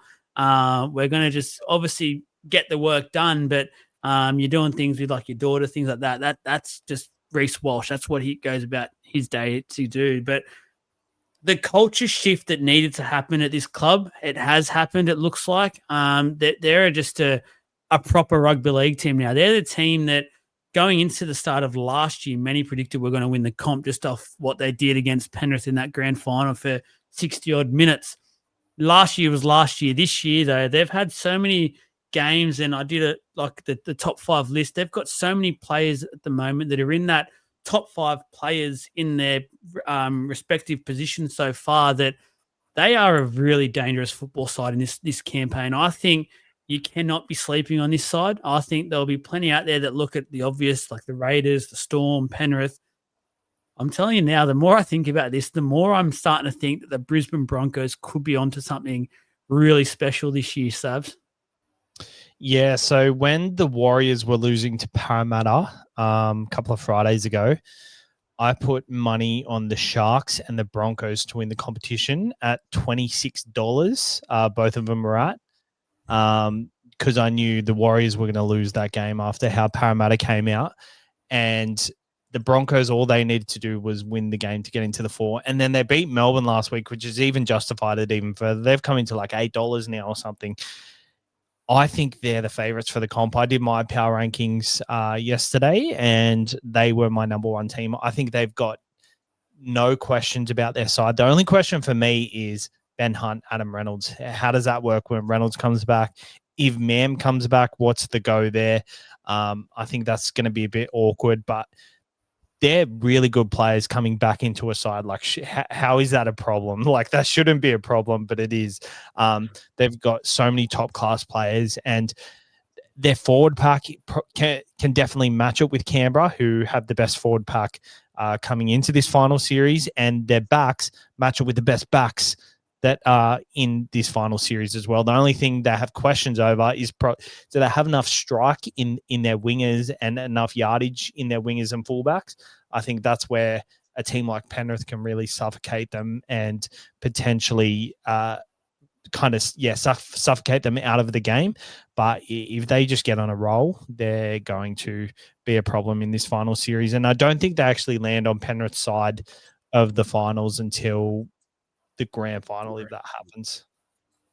Yeah, if they get on a roll, I don't think probably Penrith, if they can turn on as well, we can probably hold them to a certain extent. But if they get on those rolls we've seen lately, especially with Reece Walsh, like I don't know many teams in this competition that will stick with the Broncos at the moment. Trav, what are you thinking about the Broncos coming into this campaign? Number 2 in the comp for points, number 3 in the comp for tries scored, number 1 in the comp for line breaks, number 9 for run meters, number 1 for tackle busts. That's a tacking machine, and it's humming along right now, and it's in its fine tuned. Right, this is the Ferrari's just been loaded up. She's got the best fuel you can put in it, and it's ready to go for the finals, and it's freaking looking dangerous. Reece Walsh is on a tear, and this game is going to be, and this is going to sound a little bit funny because you've got the best guy in the middle in Payne Haas, and there's so much that Payne Haas does, but this game is going to be decided on whether Reece Walsh is hot or whether Reece Walsh is cold. And if he's hot, the Broncos win this game. And if he's not hot, I think the Raiders win this comfortably. And you can see what's happened over the last 5 weeks around how important that is and what Reece Walsh has been able to do when and how they can play. And they're a completely different team. And I posed the question last week, Savs, about to what you were saying before around, do you actually bring Reynolds back? Because the way they've been playing and the way that this machine is now well oiled, it's all off the back of Reece Walsh. And if Reynolds does come back, he's going to demand the ball in his hands. He's going to want to be the one that kicks, and he's going to. Whereas Reece Walsh has been doing all of that right now. And not only, and here's something that I've watched in Walsh in the last few weeks that I haven't seen in a long time. Like, we all know that he's an attacking machine, and he is special. And we know that he makes errors, and we know that he does those things.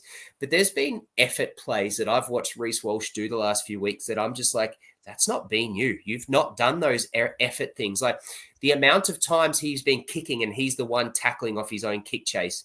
The amount of times that I've seen him run from 15, 20 meters behind off a kick from Walters or Hunt, that he's been first or second in line for the kick chase. Like these effort things that I've seen him do, he's a different beast. And if he can turn up here and be hot, Broncos win.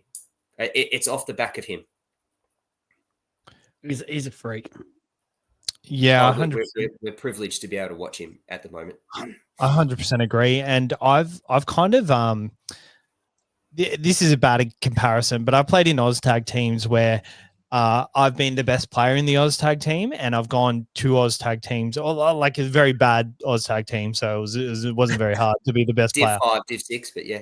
Yeah, something like that, like mixed Oztag, running through the girls and just looking like a weapon. But then I've come over to like a side that was way better, and it's so much harder to show your skills in a better side. And I'm kind of comparing it to that, because when Adam Reynolds is in the side, he probably feels like he can't express his whole talent. And it would be very frustrating because he loves to kick. He's got a really good kicking game, a long kicking game. And I think he's got to utilize that for sure.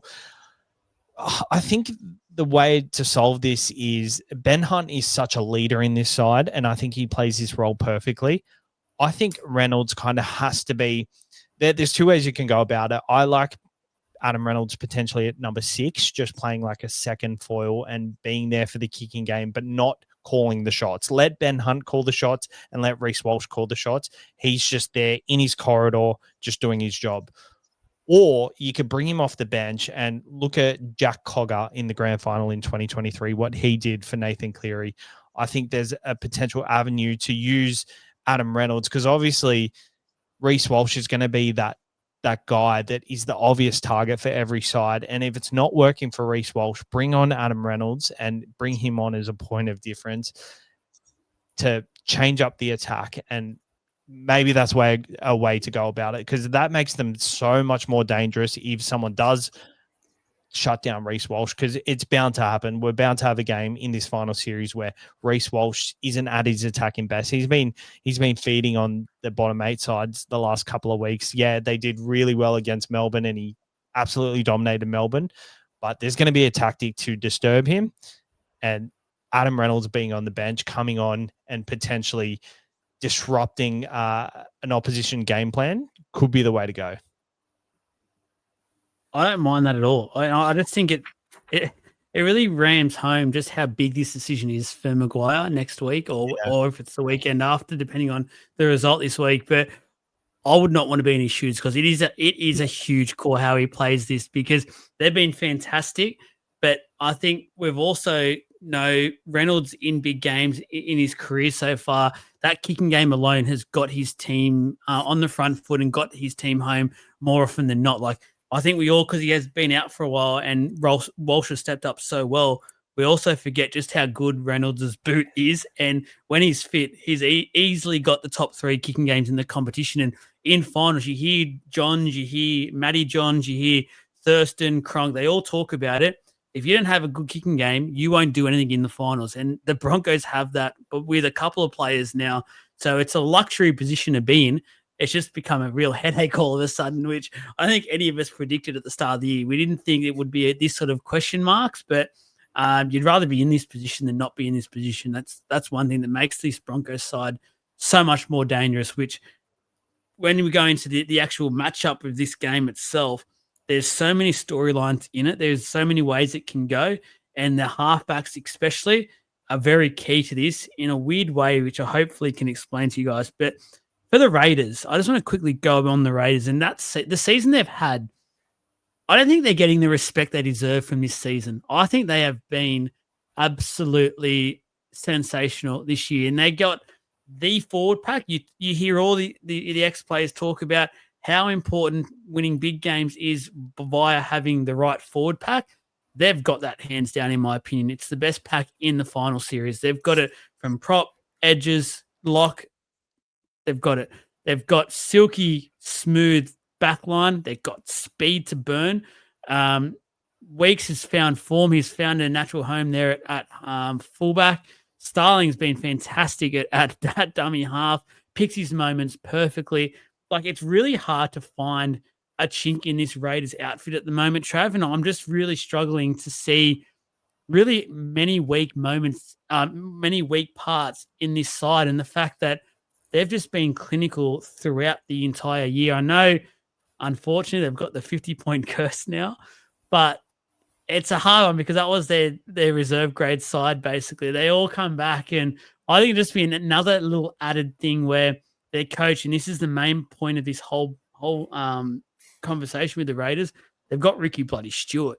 He is foaming at the mouth for this at the moment. He is absolutely loving where his team is at. Probably loves the fact that now people are questioning after what happened last weekend.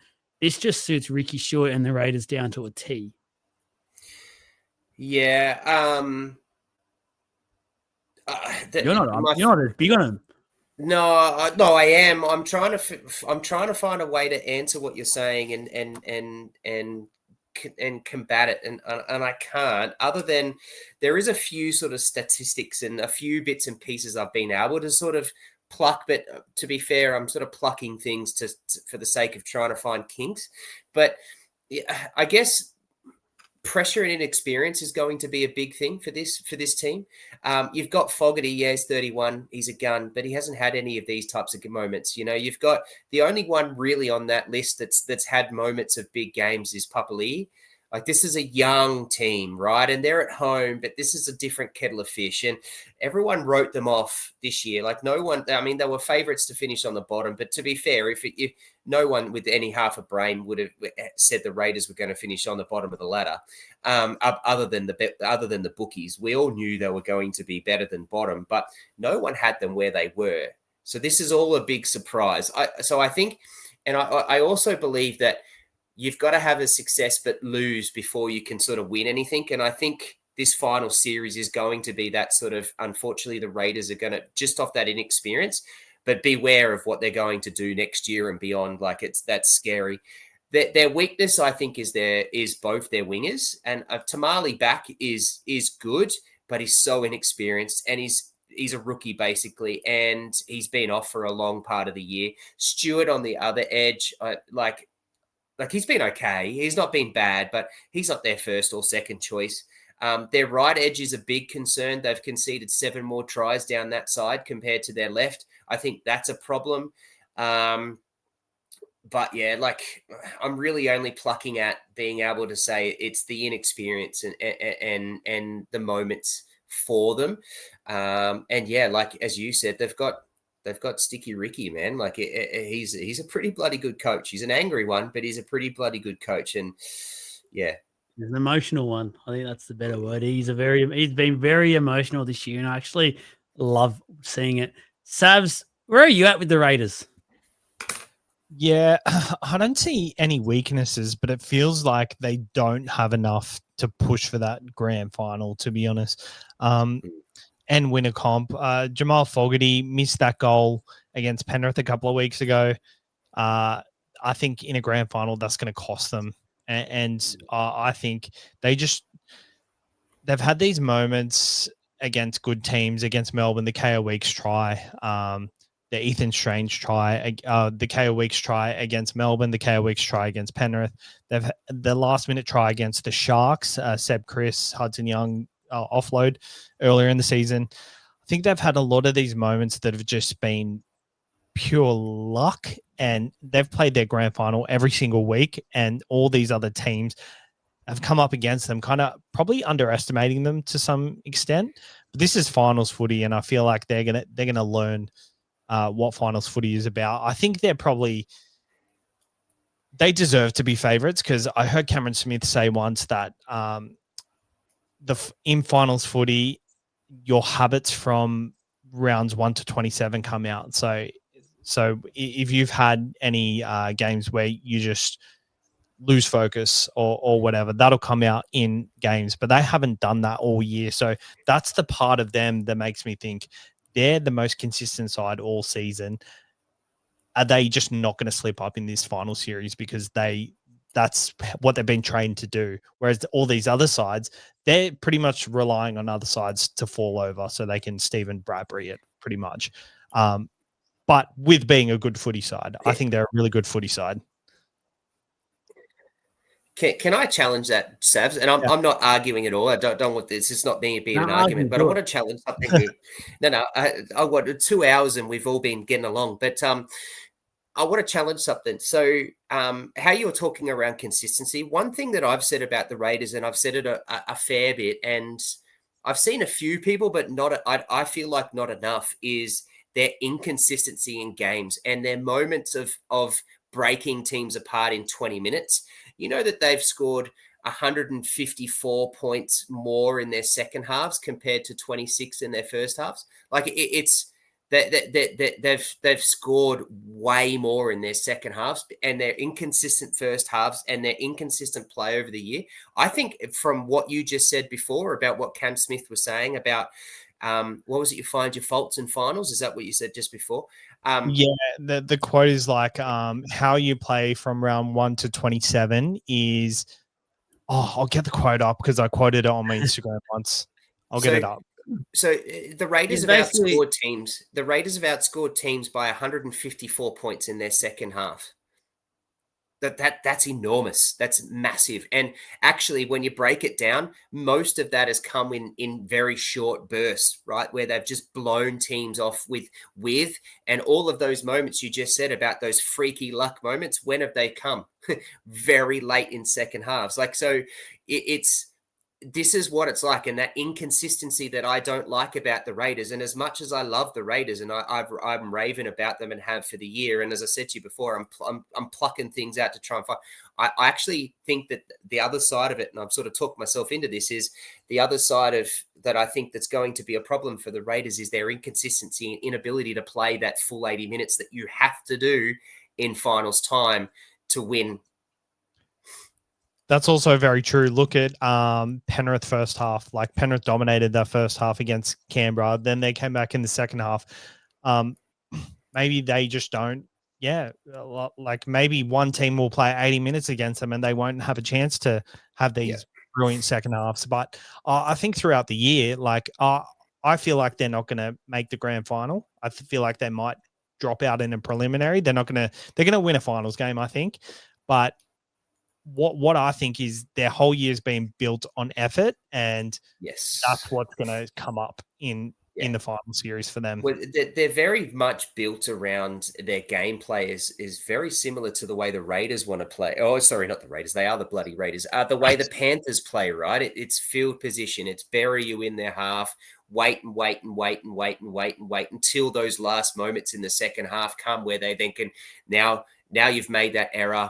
Now we've made you drop the ball. Now you've done something. Now we've got this field. Now we can use Strange's amazing strength and speed on the left and Weeks on the right. Oh, sorry, I think it's the wrong. I got that around the wrong way. But, use that speed that they've got there with 30, 40 meters to the goal line to be able to, or to the try line to be able to break you apart. It's very much built like that. But but the difference being is that the Panthers were able to do this for years. Raiders are only just learning this now. And the other difference is that Panthers weren't getting points put on them. They weren't having to come back. The Panthers were were thereabouts, or just in front or just behind, and then they blew away. Whereas Raiders have had to make comebacks. I want to add, I reckon just that second half stat, I also think it shows us that they're a very fit football side, and I think that will also help them come finals. They don't fade. They're right there until literally the 80th minute. They've done it multiple times this year. So whether that means they may have had little moments throughout that game where they're not quite there, but they're not going to go away, and they're going to be a team where even if you're versing them, you'll need to be playing 80 minutes. And I think that'll intimidate a lot of football teams out there because they know that they haven't had that 80-minute performances yet. Like, we've spoken about some of the favourites of the comp so far, and not many of them have had that 80-minute game still to this point, where the Raiders have, and they've had it multiple times now where they've been able to literally ice games in that minute. The only little thing before we just go into the game and finish things up is the fact that, go back to what Sav said about that Fogarty missed conversion against Penrith. I've been so big on the Raiders now for so long, it feels like. I've had them as my premiership favourites for so long. But that moment in itself made me sort of take a slight step backwards from them, because it showed me it was their first time where there was a bit of pressure on them. It was first time to show to everyone it's not going to affect us. It's all good. We're sweet. We're ready to go. It was one of their more experienced guys as well. And to miss that, and he looks so nervous doing it as well. It was just one of those moments where maybe it's one of those ones where you go, you know what? It's happened. It's done. We can move on. I've had my moment. I'll smash that goal every other time I get the chance now moving forward. But it was just that little moment where I think it allowed a few of these other bigger teams like your Penrith Panthers, your Storm, potentially your Broncos as well to go, all right, we know if we get these guys into this sort of situation that they'll feel that pressure gauge, and where these other teams and these other players, they've felt it. They've had moments where they've iced it time and time again. I have no doubt Fogarty's going to work on it and probably be better in the future. But I think at that point in time, I kind of questioned if they need a field goal, if they need a 2-point conversion from somewhere. All these teams have icemen. Like you've got your Nathan Clearys, your Sam Walkers, you've got Adam Reynolds, Reece Walsh, you've got on the other side of the park, you've got Munster, you've got Pappenhausen, Meany, Harry Grant, all these guys who can produce something in the key moments. And this year for the Canberra Raiders, who is that? It's been KO Weeks. I think he can easily be shut down. There's Ethan Strange as well, has been really good in those moments. But I think you need someone in your spine that can nail the field goal or nail that 2-point conversion, because they are so crucial. And like goal kicking even is so crucial at any point of the season. Is he going to miss a goal earlier in the game from the corner just because he's nervous? I think that's going to be a big difference as well. Yeah, very keen to see. And so the comment, I found it. It was posted on my Instagram, 9th of September 2022, which is actually a year ago yesterday, 3 years ago. How you play consistently throughout the season will always come out in the most important games at the end of the year. Yeah. Good quote. I like that one. And from one of the GOATs himself. To the game itself, I think just before we go into how we think this will play out, the battle of the coaches, it's already started this week, and I absolutely love it. Two of the most intense coaches in our game at the business end of the year. Ricky obviously priming himself. He's got his team raring to go, coming off the back of a 50-point shellacking last week, unfortunately. Madge obviously has had that battle, feels like, with the media all year. Just has been going about his business, and it just feels like the Broncos have gradually improved to this point. So keen to see how these two battle it out for the next couple of days leading into this game. I'm just so glad and thankful for the NRL who have changed this game as well and made it become the Sunday game, because I think this game could really light it up. This could be the game of the final series. I'm so keen to see this play out. I won't let you know my tips yet, but just the way the game will play out, I just think it'll be an attacking absolute massacre. Like, I can't wait to watch it. I think this change of game has really gone in favor of the Broncos. Yeah, same. Yeah. It's raining today and Thursday. It becomes sunny on exactly where I was going to go. Yeah. It becomes sunny Friday and Saturday. They're playing in the afternoon of Sunday, so all this rain is going to dry up. Don't you want the Broncos to come down nighttime, cold, bit dewy? That works into the Canberra Raiders so perfectly, doesn't it? Yep, 100%. I 100%. And then not only have you asked for your extra 3-4 days of rest that you wanted, guess who else you've given 3 extra 4 days? Like they had 9 days break. Now you've given them another 4. So now they've had 12. So you've given your opponent 12 days to travel from there to come down. They were at home in the last game. So the Broncos haven't been anywhere for a very long time. And you've just given them that added benefit. And then what's the one thing, we all hear about it, and Savs, you just nailed it, man. Everyone hates playing Canberra when? They hate playing Canberra at nighttime because it's freaking cold, it's freaking wet, and they hate it. It's a shithole of a place to go. Now you're going to play in the afternoon before it's wet, when it's all dried up. It's going to be perfect park for them. I agree with you, Savs, 100%. And who's the one team you don't want to play in dry weather, allowing them to throw the ball around? Who's the best one attacking team team in the comp.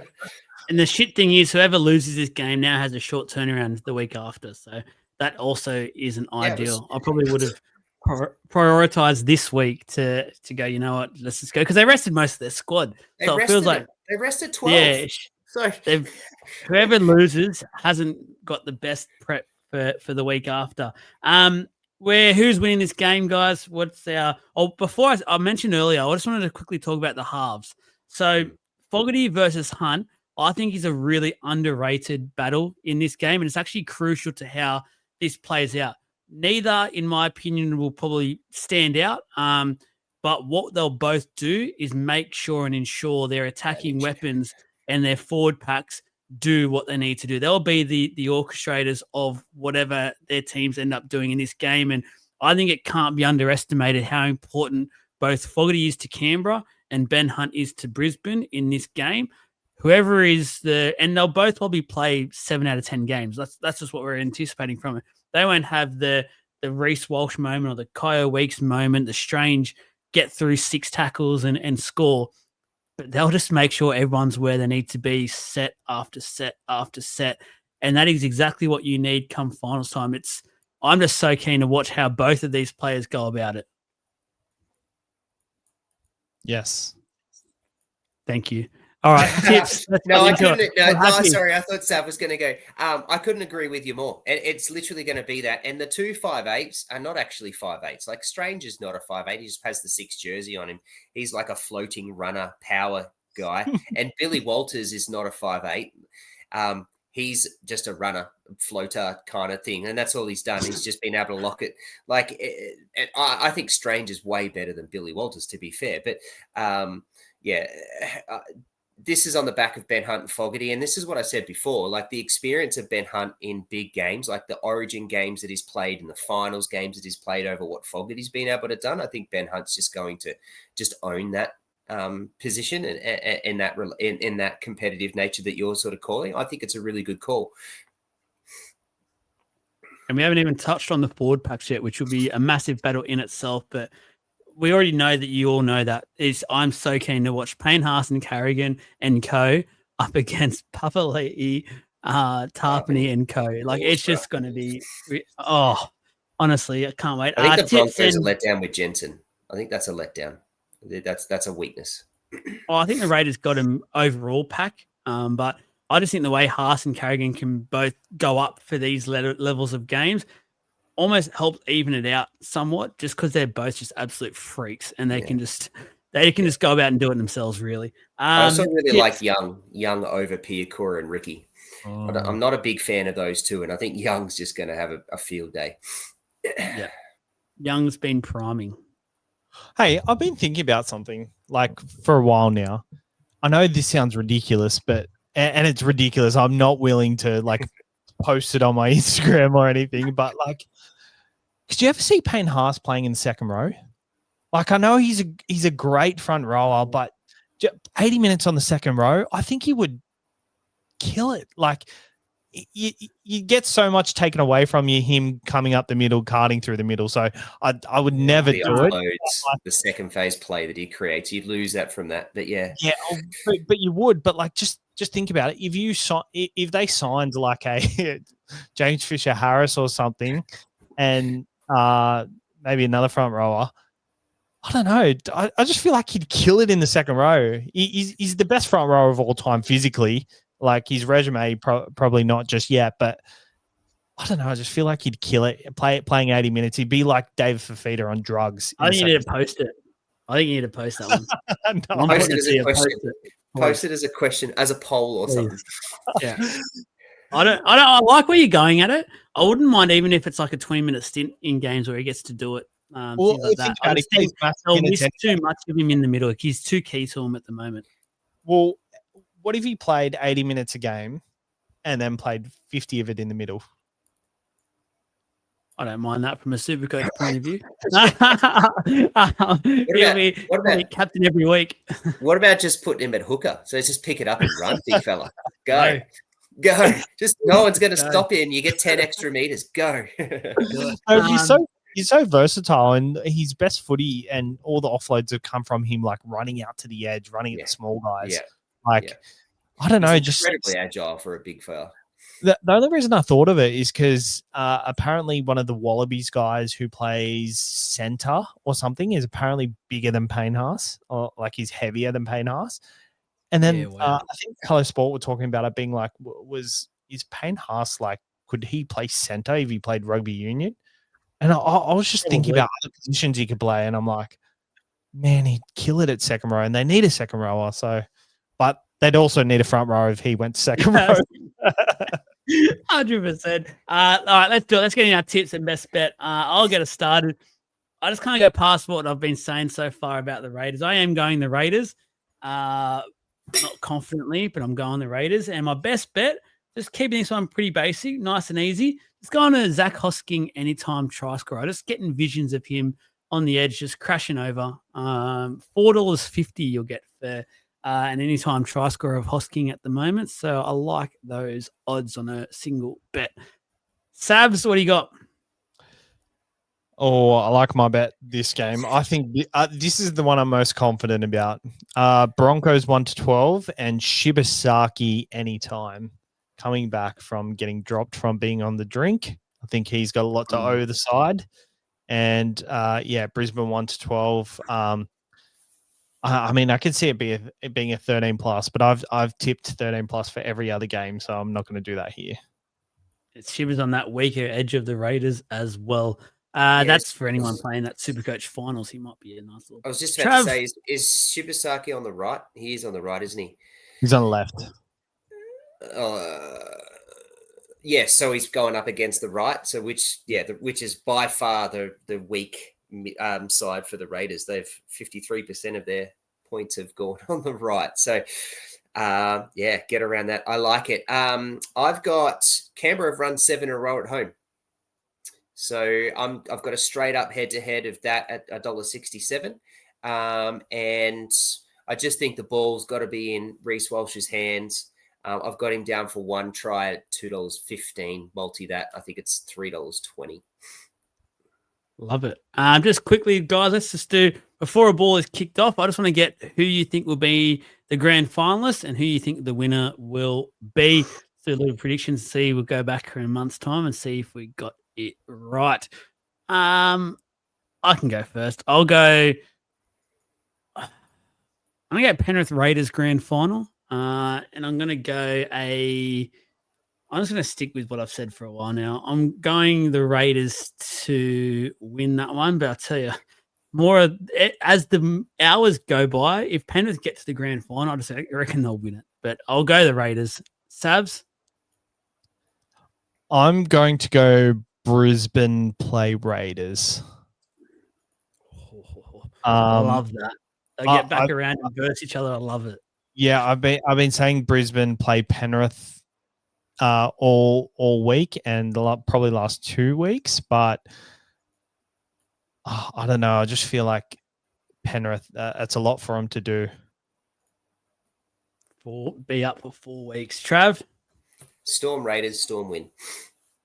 Oh, there we go. Of course, he has to stick solid. That's it, guys. Thank you very much for sticking with us. Apologies, it was a long one. We had to cover quite a bit just to cover our own asses from Monday, unfortunately. But obviously, moving forward, the episodes will be much shorter than this. It'll be only the 2 games, and we'll just go straight into previewing games. Don't need to go in depth with the teams, things like that. So very much appreciate once again, Savs, for being on board for us throughout the finals, which really do appreciate. We'll do some posts and put some posts together, things like that.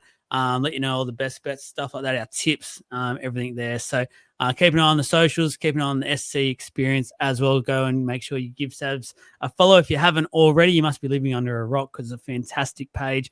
But yeah, we'll go from there. And thank you very much for watching. Thank you very much. Good luck to all 8 teams in the finals. I'm so keen for this week. Very, very keen for this week. But thanks, Savs. Thanks, Trav. And goodbye.